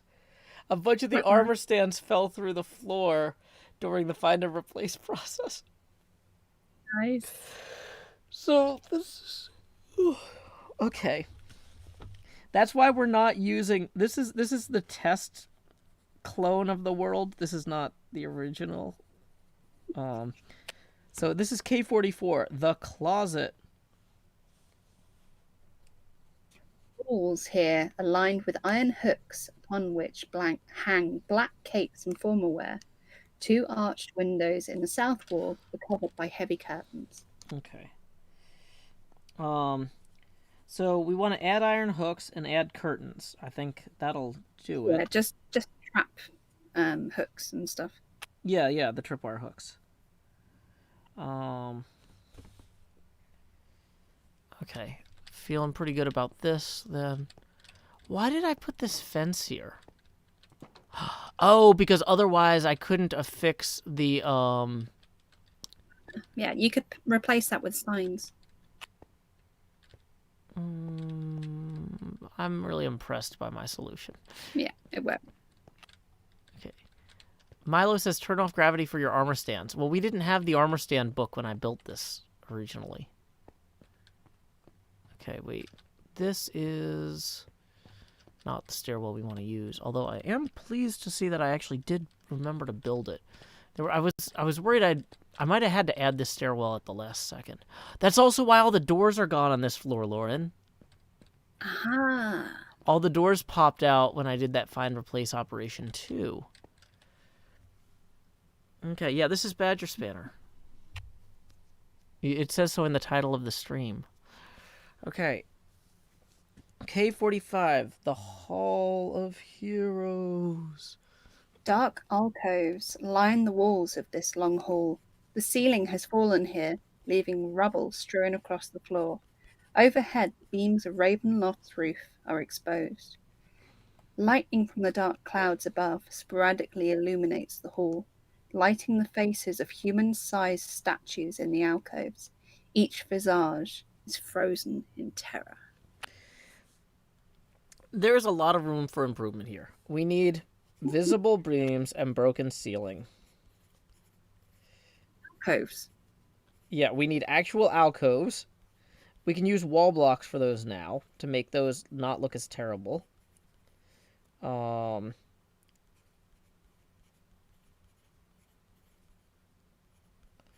Okay, so like with the wall blocks, we could use like the polished black stone wall here, right? And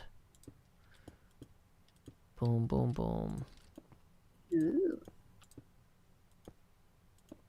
Yeah. Right? That makes sense to use. Yeah, looks good. Yeah. And then now they're more recessed, and we'd go up and over them too. Yeah, no, if I was actually running this game, we would have storms on. Sorry, I'm gonna mute real quick so I can blow my nose. No worries. Oh, yeah, blowing his nose. I can hear it. Yep. Well, they didn't know that you could still hear me because I said that to you after I muted this myself. So thank you for telling everyone that. Yes, I'm just terrible. That was a honk. Okay. So K46 is the parapets. And that is just basically everything. The parapets are just all the walkways outside the castle on this level. So like basically this whole place is built like a mansion on top of a castle. Stand on a 10-foot wide walkway that encircles most of the keep. The drizzle of rain continues, punctuated by the occasional clap of thunder or stroke of lightning. Far below these parapets are the shining wet cobblestones of the courtyard. Yeah. I think, like, honestly, these generally just work. Like, I don't think that there's necessarily a ton to do here. Like, yes, there might have been room for improvement on the walls or something. Maybe we swap those blocks out. But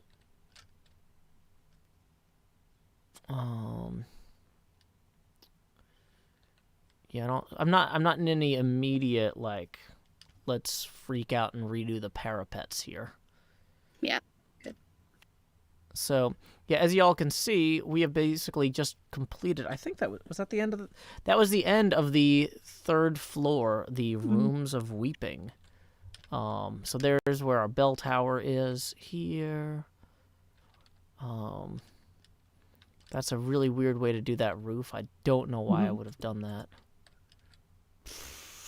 It probably might have been you know, no, what I think I did was I built the whole thing yeah. and then I sliced it as I went.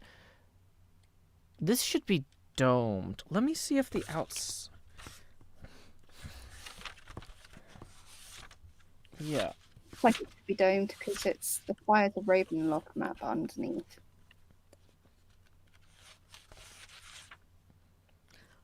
Yeah, where's the...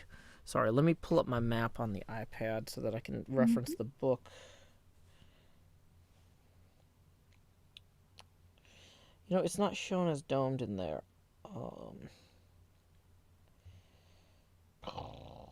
Whatever. It's fine.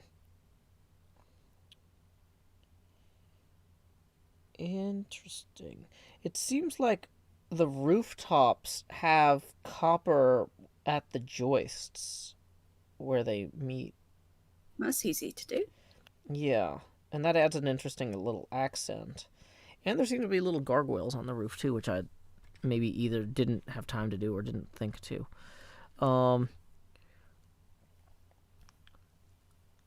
But yeah, you know what? This room definitely doesn't have a domed roof here. It just looks silly the way I have it. I need to fix that.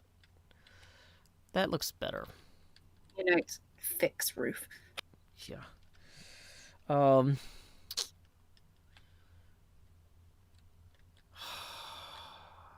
do need to fix this stupid archway thing here. This part of the roof is my least favorite part of roofing work on this whole build. It just needs balancing out. You just need to take one side out a bit, and the other sides are absolutely fine. Yeah. I can see about 4 blocks that need to be removed. That's it. I'll come back to it. Yeah, there's just little weird stuff in this area here.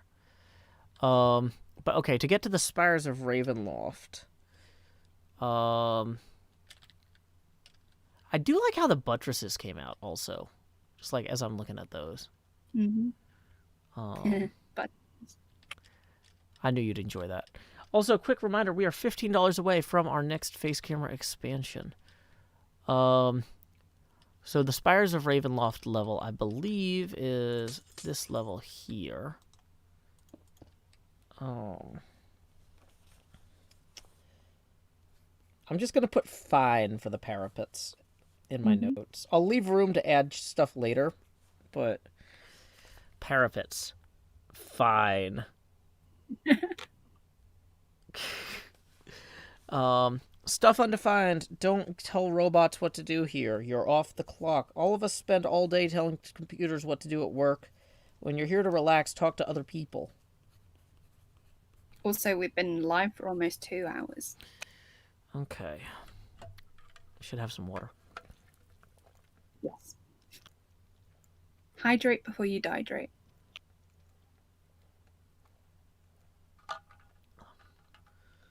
Yay. Okay. So Spires of Ravenloft. Refer to maps 6 through 10. That's the thing, is that because it gets so vertical so fast, these upper floors here have like a bunch of tiny maps. So room 47, I think, is this one here. You come to a dark landing, 10 feet wide and 20 feet long. A cold draft of wind rushes down the spiral staircase at the north end of the east wall and whistles mournfully through the room before streaming down the stairs to the south. An ornate square rug covers the floor to the south. Set into the west wall is an iron-bound wooden door with a wooden trapdoor set into the floor in front of it. Hanging on the north wall above the trapdoor is a framed portrait of a handsome, well-dressed man with a serene yet penetrating gaze. Okay, so the trap door, I think, is here, but I hid it under the rug. But apparently the trap door is supposed to be visible. Yeah. So we're going to make a rug more ornate with terracotta, I think. Because that's the only way to get detail. Make trapdoor visible. This is the top of that elevator shaft. Do we have the portrait? There's no portrait. No. Add painting.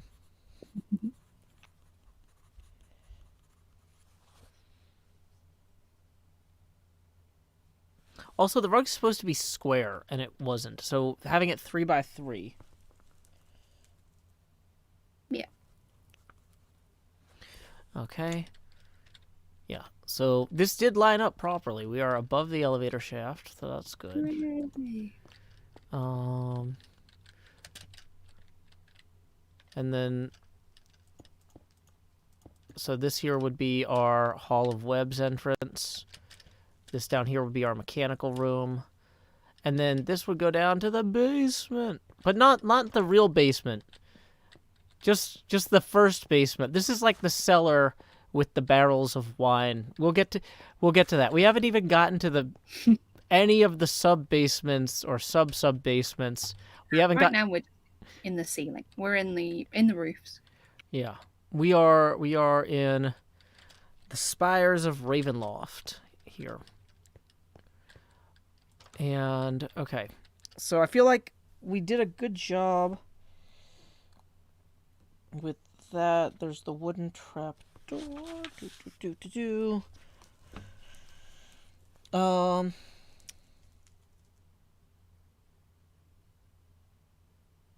So then 48 is the off stair on the map. That is just... Wait. That might not be actually labeled on the map. But it's literally just this stairwell. It's just this tiny spiral staircase here. Spiraling staircase is dark and dusty. Yeah. It's got a little balcony at the top. It's not... It doesn't need much. You know, I'm realizing one of the reasons I think I used stone bricks for the floor as well as the walls was the fact that I could use them for stairs. Because I needed something I could use for stairs consistently, too. Hardy Orange, backseat building is kind of welcomed in this kind of stream because we're genuinely looking for suggestions and ideas for this kind of build. Yeah, the whole point of this is to brainstorm improvements. Best friend Tabitha says, any consideration to switching things up to mossy cobble and cracked bricks? Yeah, right now, one of the problems is when we built this, or when I built this in Season 5, there wasn't a good way to get those cheaply and easily. So this renovation, we're basically doing a renovation of a Minecraft 112 build with 117 blocks a few years later.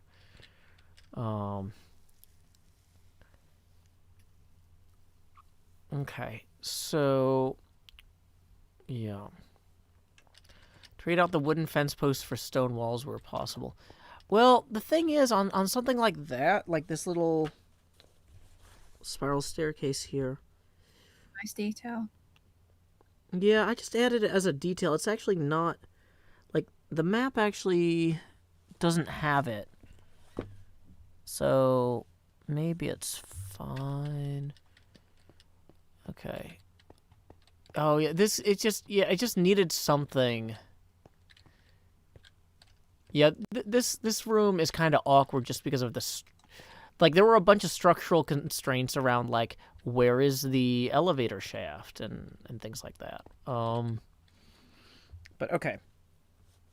So I'm gonna put for cave 48 off stair, revisit railing material. We're not gonna solve that today, but revisit railing material.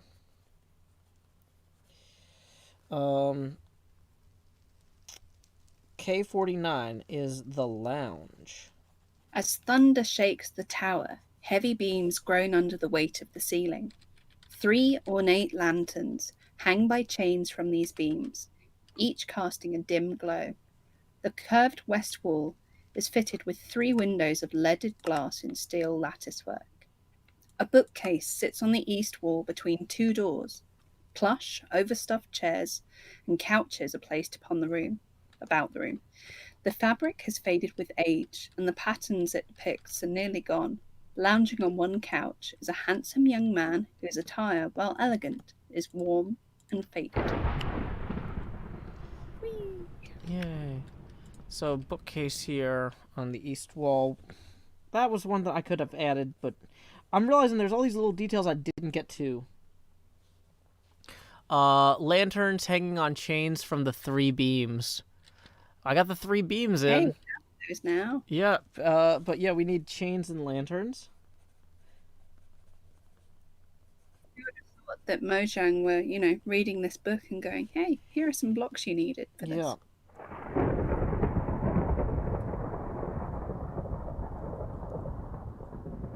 Okay.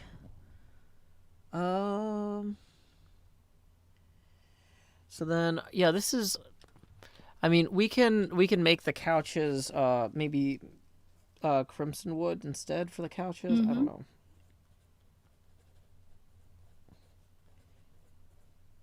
You could use banners as well to do the backs of them if you wanted to. That's true. Okay. And then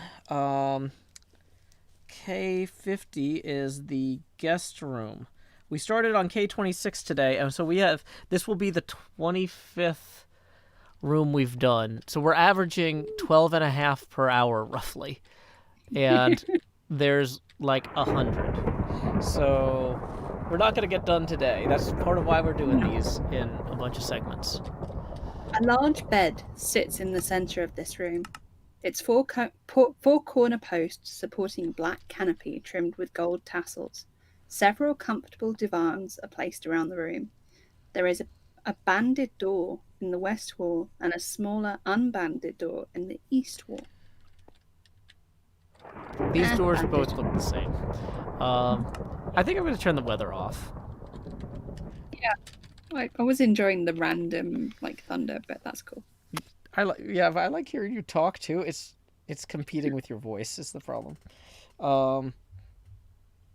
Okay, so black canopy needs to be, I'm realizing, on the top of the bed. Yeah, but again, you can use carpet if you needed to up there. Yeah, but there's plenty of room here to add just use black or black wool directly against the ceiling. Replace the ceiling with above the bed with is that crazy? No, that looks fine.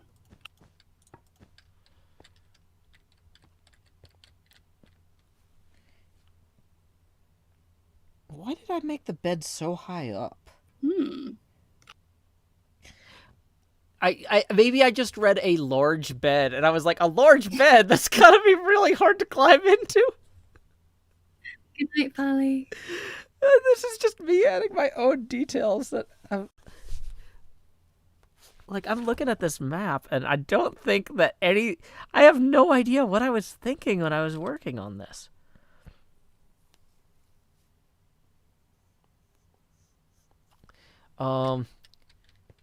Yeah, and then there's no couches in here. Yeah.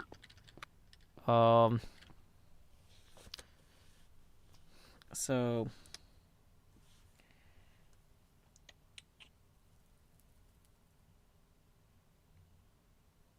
yeah, so add divans. Mm-hmm. Okay.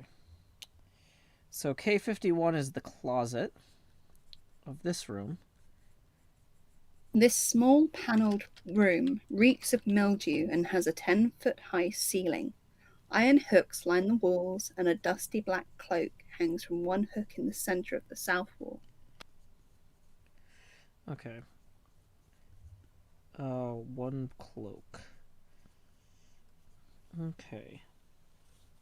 I think I'm just going to grab a drink very quickly. Oh, yeah, no problem.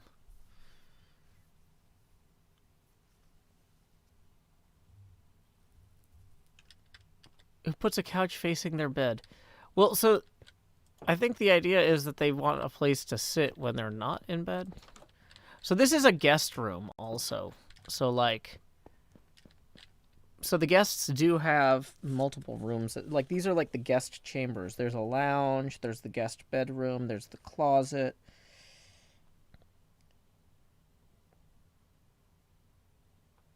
K52 is outdoors.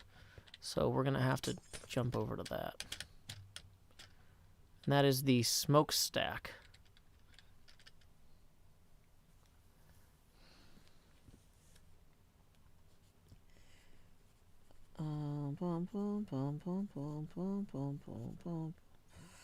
You know what? While Badger gets her drink, I think I'm going to do a hydration break myself real quick. Because we still have plenty to do on this. And oh, you're back. Mm-hmm. I was just about to do a hydration break. That's more than fine by me. So, yeah. Let me go ahead and... Why don't we thank Mr. Hardluck and play My Destinies in Tennessee? And I'm going to mute you in Discord here, Badger, so you don't have to worry about making noise. And this song's about 4.5 minutes long, so we will be right back.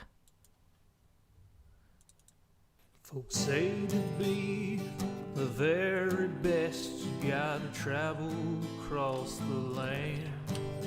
But I'm happy here at pretty good, just out walking with my friends. So you can fly from coast to coast for all the antics events. But my destiny's here in Tennessee, my Pokédex in hand. You run your laps chasing licky tongues in Providence, and you arc your throws for Electabuzz in St. Louis. But when you're lost in Boston seeking Pokestops, boo-hoo, we'll all still be spinning them up on Rocket Top. It's true. Well, you can race to catch 'em all and fall flat on your face. We'll hatch our Togepi's here in Tennessee at our own predestined pace.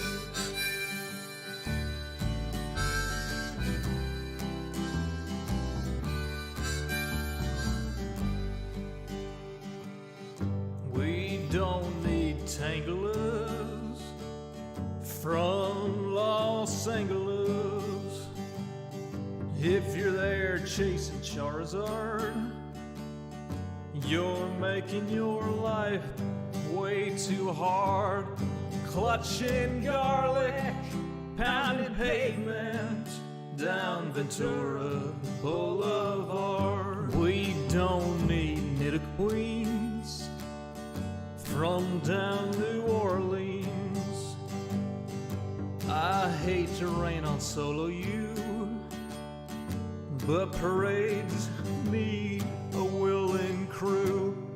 All those Squirtles on St. Charles saw you wandering and withdrew. Well, you can race to catch 'em all and fall flat on your face. We'll hatch our Togepi's here in Tennessee at our own predestined pace.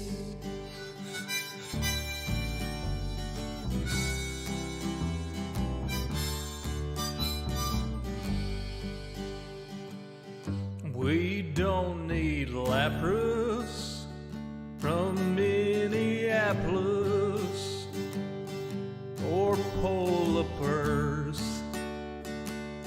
from Mississippers. There's enough Weedles on Monteagle. We could evolve a swarm of Beedrill. There's enough Snubbull down to Shovel.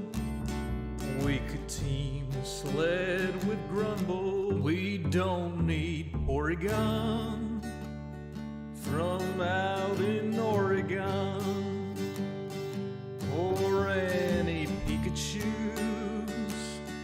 from up in Massachusetts. Sorry, Professor Oklahoma, we'll raid gyms in Tullahoma. Sorry, Pokecoin Palooka, we'll hatch on hikes in Chattanooga. Well, you can race to catch 'em all and fall flat on your face. We'll hatch our Togepi's here in Tennessee at our own predestined pace. Well, you can race to catch 'em all And fall flat on your face. We'll hatch our Togepi's here in Tennessee at our own predestined pace. Howdy, y'all. Joe Hills here, recording as I always do in Nashville, Tennessee, and we are now back from our hydration break. I'm going to unmute Badgerspanner. Badger, are you still with us? I am indeed. Hi. Excellent. Sorry, it is autoplay in the next song. Thank you again to Mr. Hardluck for your Patreon coverage, or Patreon support for that break.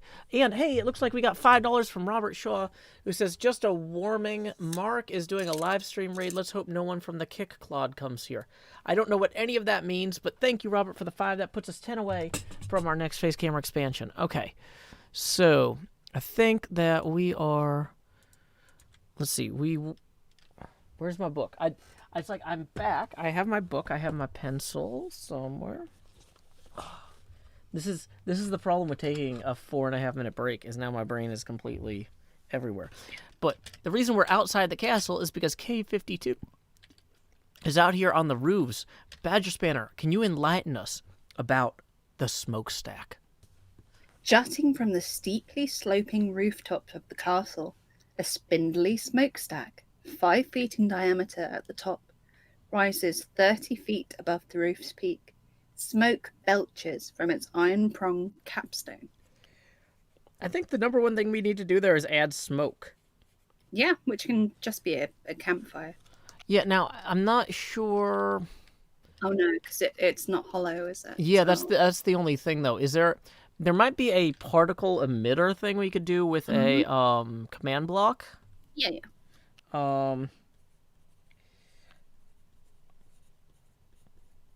That's an option. Yeah, smoke command. Yeah. Okay. That should be pretty simple. Otherwise, that's basically done. K53 is the rooftop. Rain splashes against the sagging, sloping rooftop. Flashes of lightning illuminate gargoyles perched on the roof's end peaks.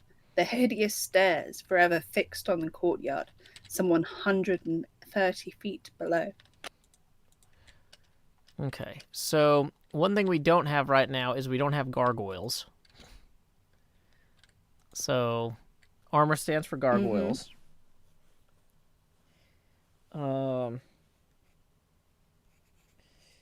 Gargoyles on... What do they call those? End peaks? I've never... Yeah, end peaks. Okay,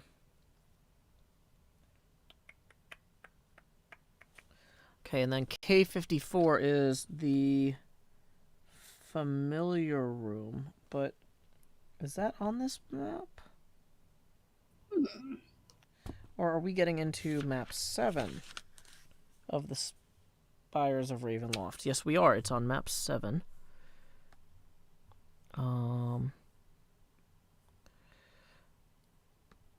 Where is map 7? Blurg.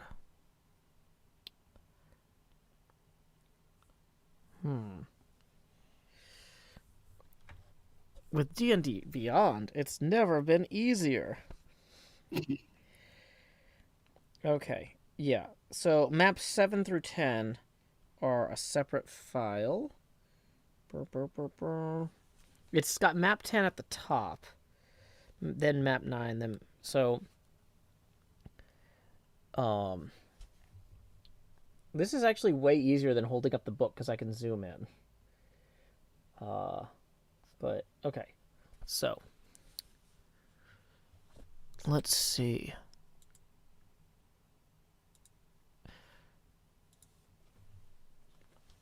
Okay, so K54, familiar room.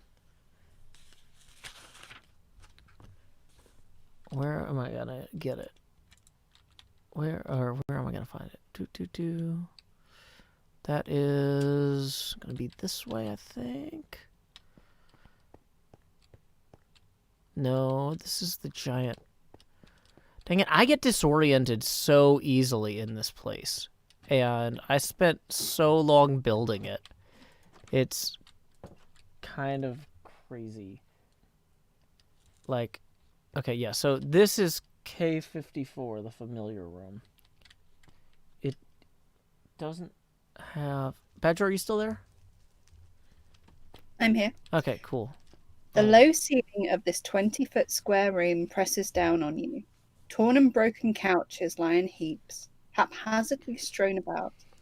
Deep claw marks covered the hardwood furniture, and the once lush upholstery has been sliced to shreds. From the dark shadows amidst the rubble, 3 pairs of green eyes stare back at you. We could spawn 3 cats, right? Yeah, that could just easily be. 3 black cats. Is He wouldn't say black cats. He could just do 3 cats 3 cats. with green eyes. Because I think the black cats have yellow eyes. Oh, okay. So 3 cats. Spawn 3 cats. So let's see. Cat eggs. That's. Wait, what is this? Vindicator spawn egg. Yeah, those are the same. Indicator. Whoa. Oh, glitchy. Is it because I think that's a new bug. Is it because it's in peaceful mode? Should be able to spawn cats. Are cats not peaceful? Oh, there was a black cat with green eyes. I think that was a bug. I mean, yeah, that must. Try the /summon command instead. /summon cat. Yeah, Minecraft cat.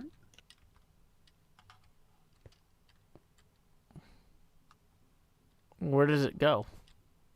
It should have been next to you, but yeah, it looks like maybe it's a bug. I'll look into the Jira later. Okay. Yeah, cats should be peaceful. Okay. Well, we tried. Try it with any egg. See what happens. Okay. What other eggs?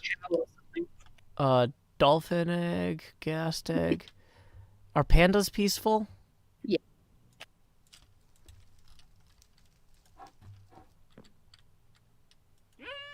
Yeah, no, that's not working, is it? That might be a server properties thing, maybe. You know what? I think I told the server not to spawn any animals because I didn't Makes want sense. random animals spawning. But I'm wondering if that is now removing other animals too. That sounds like it. Okay. So It seems it's either or. Yeah. Okay, so we need to lower the ceiling. We need to spawn 3 cats. And then K55 is the element room. Heavy beams support the ceiling of this large room, the outer wall of which curves to follow the shape of the tower. Dim light filters into the room through the steel lattice squares of 2 leaded glass windows. Several tables stand throughout the room, weighed down by stacks of glass jars and bottles, all of them bearing labels. Okay, so we need more bottles. For one thing. In terms of the detail, though, I feel like I actually did okay. It looks good. I got the iron, I got the beams. Maybe better furniture materials. With that beam as well, you can finish that orange end off with a finished log, I think. Oh, that's true. Yeah. So the 6-sided log. I forget what those are called, but acacia wood. Oh, it's just called acacia wood. Okay. But yeah, that would look better like that. Yeah. I mean, I'd probably want it more. That still needs to follow. Yeah, there you go. Yeah. Okay. So Nice. So wood rather than log. Okay. Cool.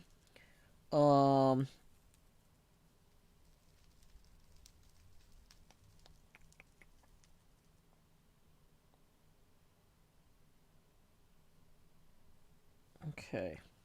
So K56 is the cauldron room. And that would be green glowing wisps of steam bubble up from a fat black cauldron in the center of this dark, oppressive room. Surrounding the cauldron are several gaunt women in soiled black robes. These witches sit hunched on tall wooden stools, their tangled hair tucked under their black pointed hats. They take turns tossing ingredients into the cauldron, uttering fell incantations and cackling maniacally. I see there's a note further down here as well. Surrounding the cauldron are 7 tall wooden stools. So we don't have stools. We do have a bunch of weird furniture. I don't know if I need an extra cauldron back here. The problem with this room is just there's not too much extra space. You know? I was thinking darker ceiling to make the room feel more oppressive. Yeah, definitely. Like, also, I want to point out the ventilation in this space. Like, this is not zoned for this. Like, No open fires indoors for this. Like, no. yeah. Yeah, this is just not ideal. It's a good job it's a magic fire. No carbon monoxide poisoning going on in here. Because they're all dead anyway, so they don't breathe. Okay, so that was K56. Yeah, so that's the thing is, ironically, the rooms that are kind of done better need the... Like, they're still going to get work done, but they don't need as much. So then K57, the tower roof is this roof right here. The 60-foot diameter tower roof is rimmed with battlements. A slender stone bridge with no railings spans the gap between this tower and the slightly taller tower to the north. To the east, the high tower of Ravenloft thrusts upwards with no apparent opening at this level. Black boiling clouds hurl rain down from above. So, I know it says it has no railing. I tried it without the battlements and it looked dumb. Or without the little crenellations there. So I left the crenellations. No, that looks fine. And then the high tower... Oh, yeah, here it is. Here's the high tower. Boop. Okay.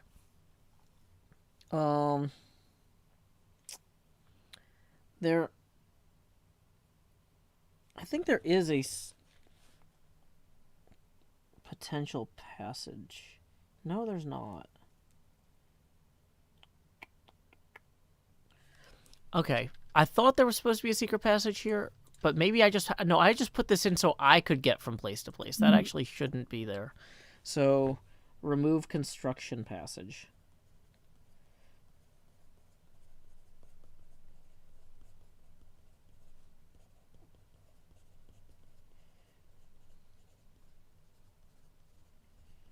Okay. K58 is this bridge here. A strong wind blows across the slender bridge of stone and masonry. The bridge's old iron railings have rusted away years ago, leaving the bridge without handholds. Okay.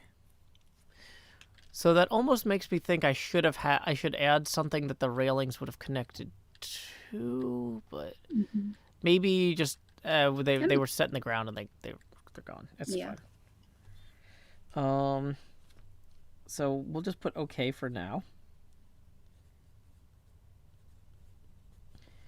Look at that. Look at that. Isn't that nice when something is just okay for now? That's a terrible 8 also. Nice.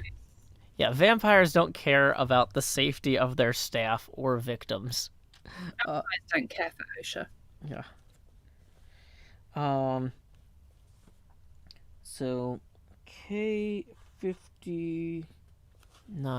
So yeah, we did K20 last week, which is where the heart is here. But K59 is going to take us where? The high tower peak. Oh, okay. So remember that how I was like, yeah, let's get rid of this construction only door. We need that again.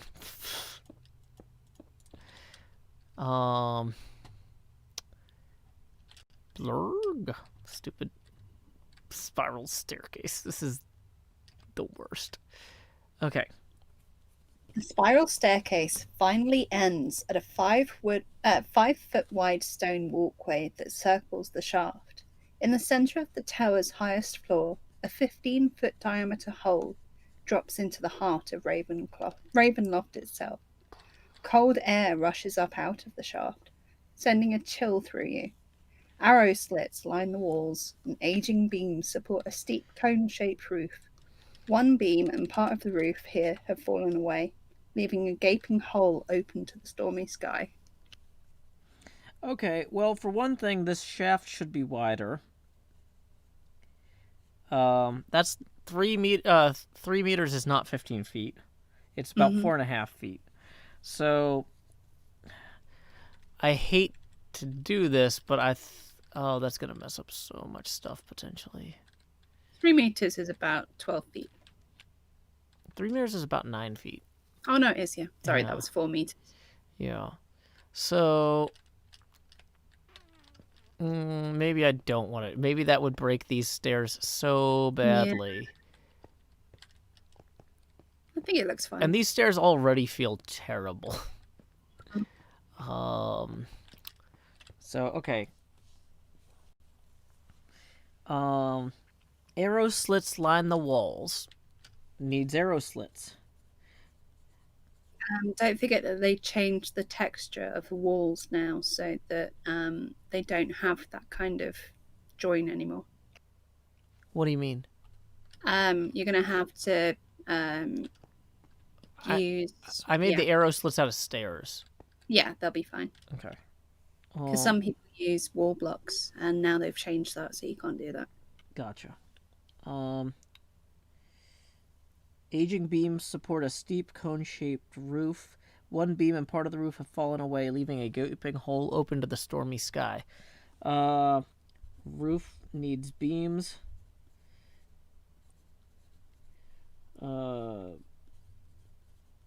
Gaping hole. Okay. So yeah, we need rafters. Howdy,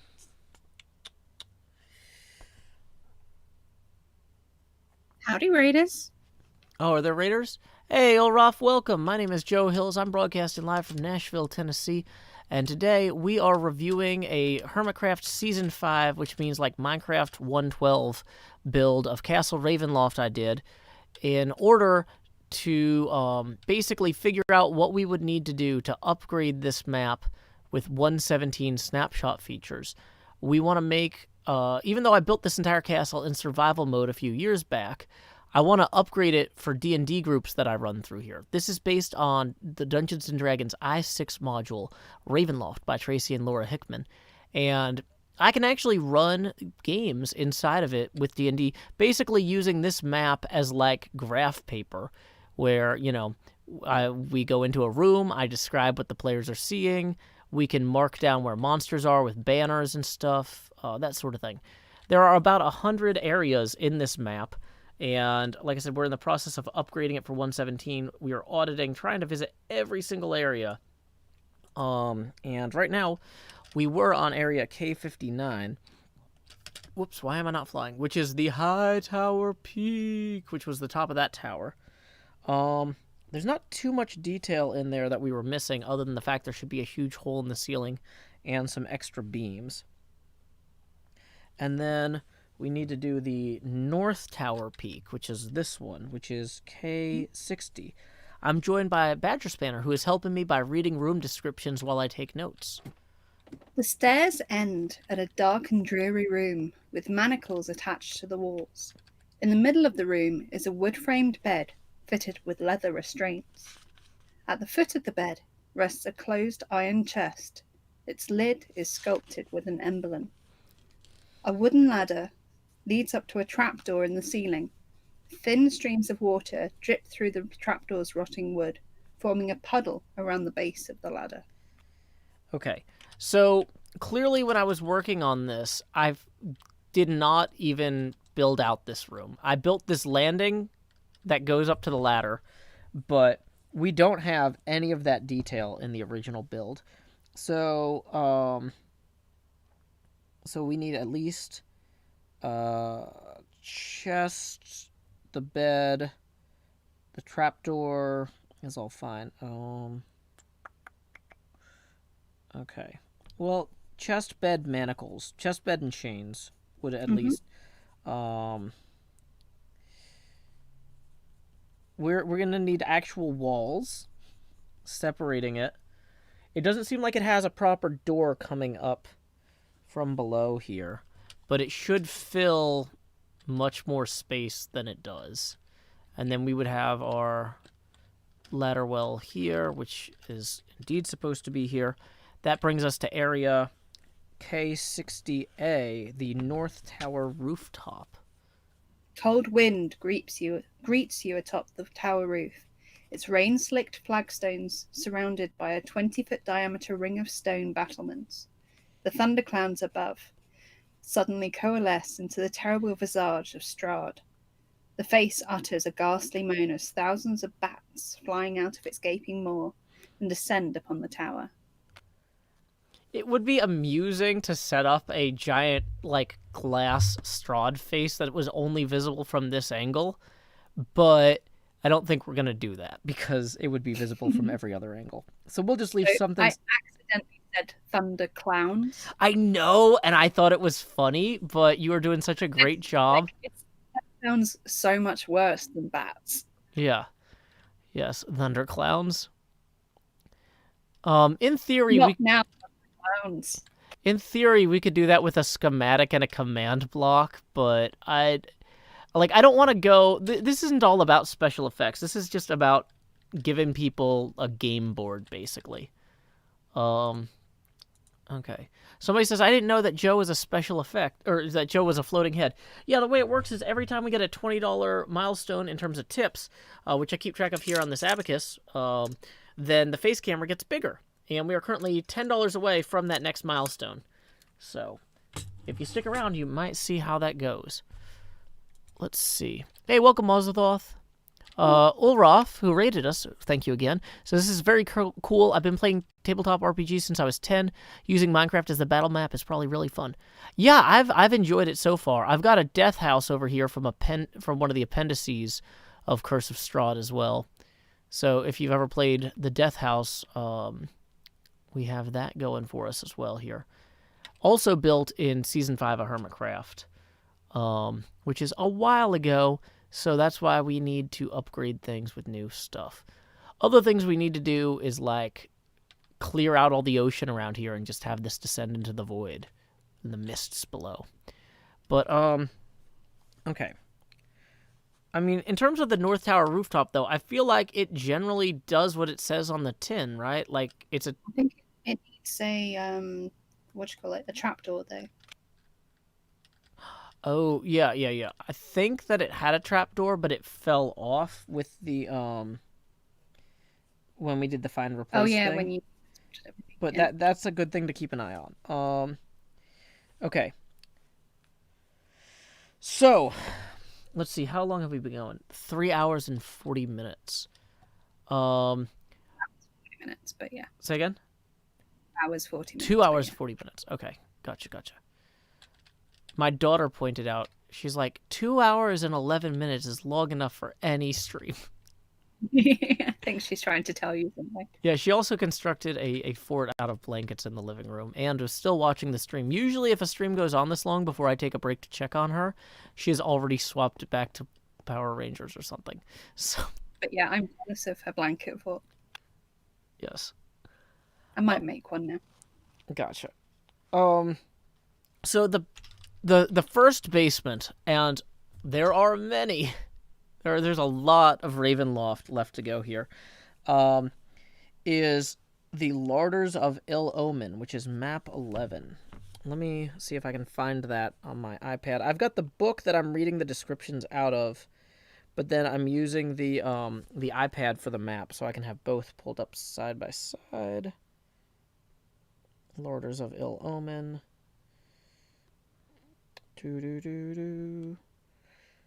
Open in background.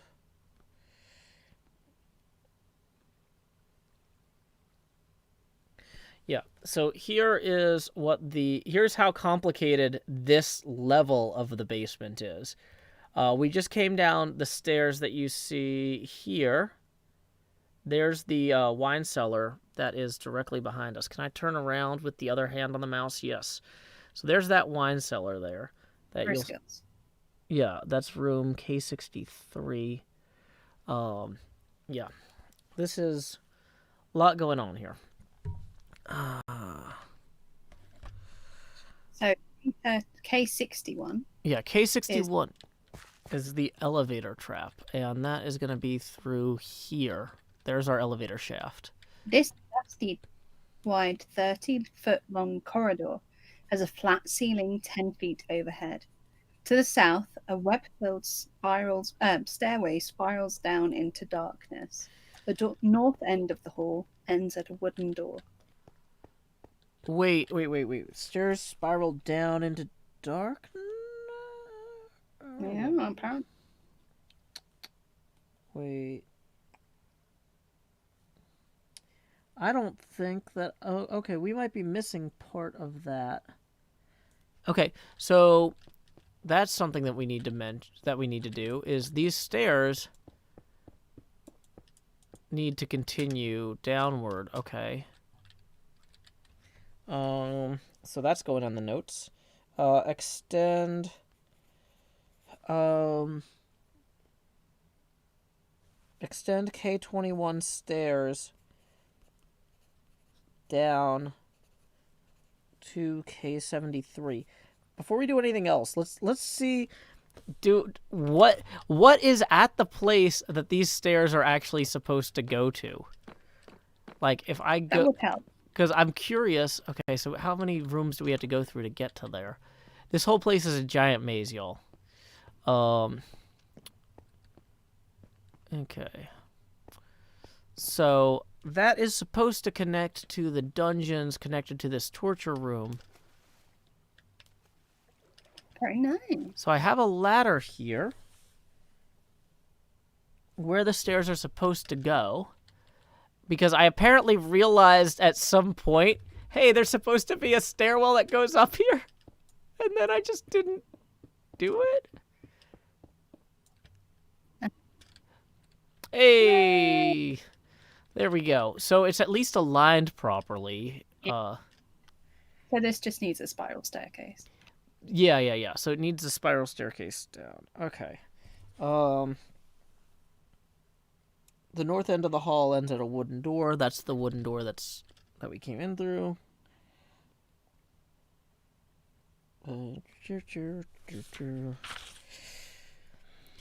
Okay.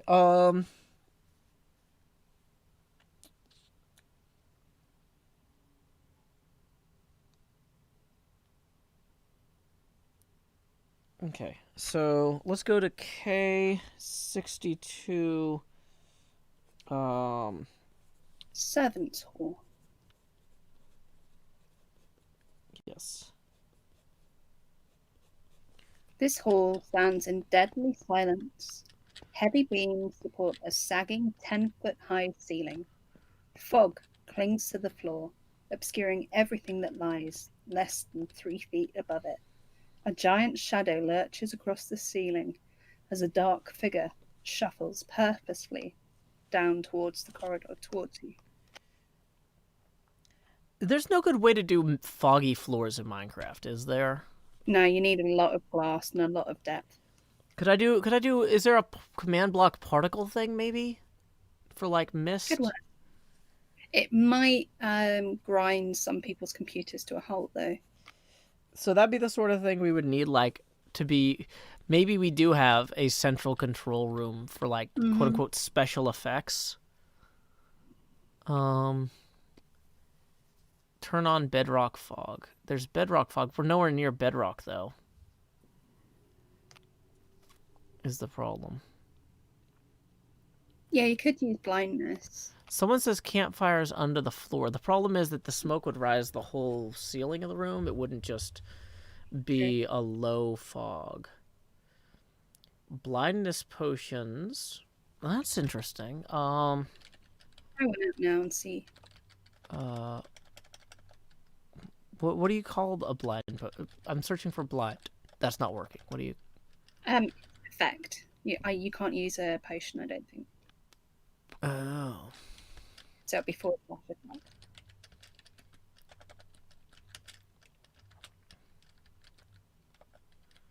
Oh, Yep. I was trying to put at Joe Hill's blindness.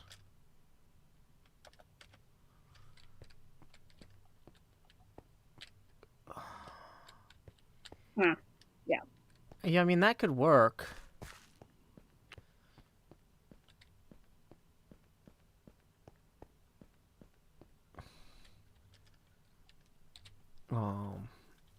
Slash effect clear at all. I keep forgetting my particle effects are hearts, so this looks adorable.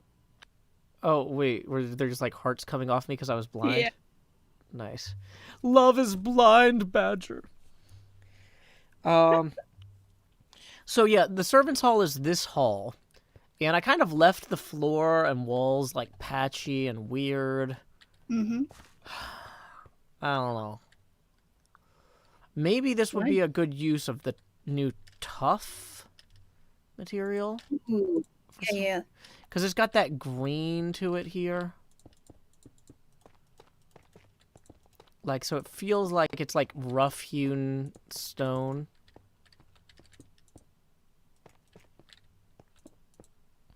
And maybe get rid of these beams on the sides. That was kind Walls. of so I don't know. I could swap them with walls, but I don't know if that would work with the tough. Yeah, well, it doesn't. We don't need pillars there. I think I don't even know if I did that. Tough walls. Question mark. It's nothing else. Remove pillars. Those don't actually provide cover anyway. Okay. K63 is the wine cellar. Arched frames of stone form a low, wet ceiling over this wine cellar. Great casks line the walls, their bands rusting and their contents long spilled onto the floor. A few hungry rats make their home here, but upon your sudden arrival, they retreat to the shadows. Okay, we don't have the stone arch ceiling. So that's one to do. Yeah. We have barrels in Minecraft now. Woohoo! So barrels where the logs are. And then maybe something else better. Hey, it looks like we did get a tip via PayPal though. Thank you, Bibiana, for the 10. That is going to put us evenly at our next face camera expansion. So here we go. Expand. Alrighty. And we are 20 even away from the next face camera expansion. Yeah. Adding barrels will help a lot. Yep. Yeah, I'm not sure about using beeswax. Okay. Let's see, wine casks. Each of the 12 large casks here rests on its side in a heavy wooden brace. 3 casks stand against the north wall, 6 against the east, 3 against the south. So yeah, this Oh, I really overdid this then. There should not be this much stuff. Like, this is actually a pretty big room by D&D standards, though, when you look at the map. It's basically as big as that hall, but turned sideways. Or almost.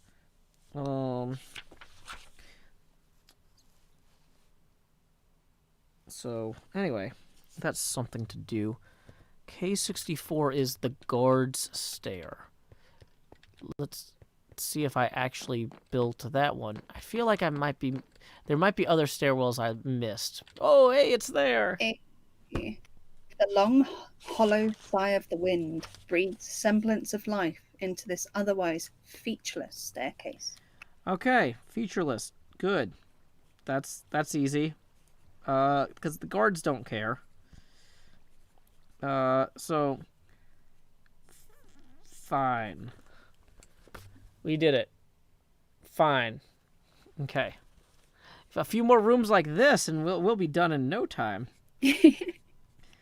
K65 is the kitchen. A horrible odor of decay fills the steaming hot room. A huge pot bubbles over a blazing fire pit in the center of the room, its green, muddy contents churning. The wall is lined with pegs, hanging from which are numerous large cooking implements, some of which could easily double as implements of torture. Okay, so we could use tripwire hooks for the pegs. Maybe campfire with a cauldron over it. Because, like, Yep. yeah, the way I have this now is, like, not great. There's, like, no detail in this room. Yeah. There's just pumpkins and cobble. Oh, some of these rooms just didn't get the attention I wanted to give them. And Well, now they're here. Now you're here again to breathe new life into them. yeah. Or death. Okay. Oh, boom, boom, boom. So So for that one, all of the things. yeah, like, it basically isn't done. It isn't started. Yeah, I'm gonna put cooking implements ? Because, like, we might be able to do something with armor stands or whatever, but I don't. That's too much to get into at this point. Actually, we are coming up on almost 3 hours of this. Yeah. So I'm starting to wonder if maybe my reticence to plunge forward with getting into detail about the armor stand contents for the kitchen reflects a broader fatigue from working on the same thing basically nonstop for almost 3 hours. So yeah, let's zoom out real quick. If anybody's just joining us and hasn't seen the build from the sky yet, this is Castle Ravenloft from the i6 Ravenloft supplement for Dungeons & Dragons, originally created by Tracy and Laura Hickman, and then recently reimagined by Chris Perkins in the book Curse of Strahd by Wizards of the Coast. I built this model in survival mode originally a few years back on Hermitcraft Season 5, and now we are looking at how to renovate it for the new snapshots of 117. And I am joined today by Badgerspanner, who is... Hi. Oh, hi! Who is helping me do all of the things and reading stuff and what have you. Yeah, it's been fun. Okay. Let's see. So I am pretty wiped out at this point. Yeah. So I'm thinking that we should probably raid somebody. It looks like you know, Cartoon Drive-Thru, who I am like I think is the person I'm thinking of. I think this person made Bonus Stage back in the day. Yes, this is the person who made Bonus Stage, which was a webtoon that I used to watch back in high school and was like one of the biggest thing on like Keen Tunes and stuff like that. This was like a super early days internet cool stuff. Like huge influence artistically on me when I was making random things. And now they are streaming some sort of game I've never seen for one person. So we are going to send a raid their way. And until next time, y'all, this is Joe Hills from Nashville, Tennessee. Thanks again, Badgerspanner. Any final words? Just thank you and have a good evening, guys. And keep adventuring. Do-do-do-do. Stop.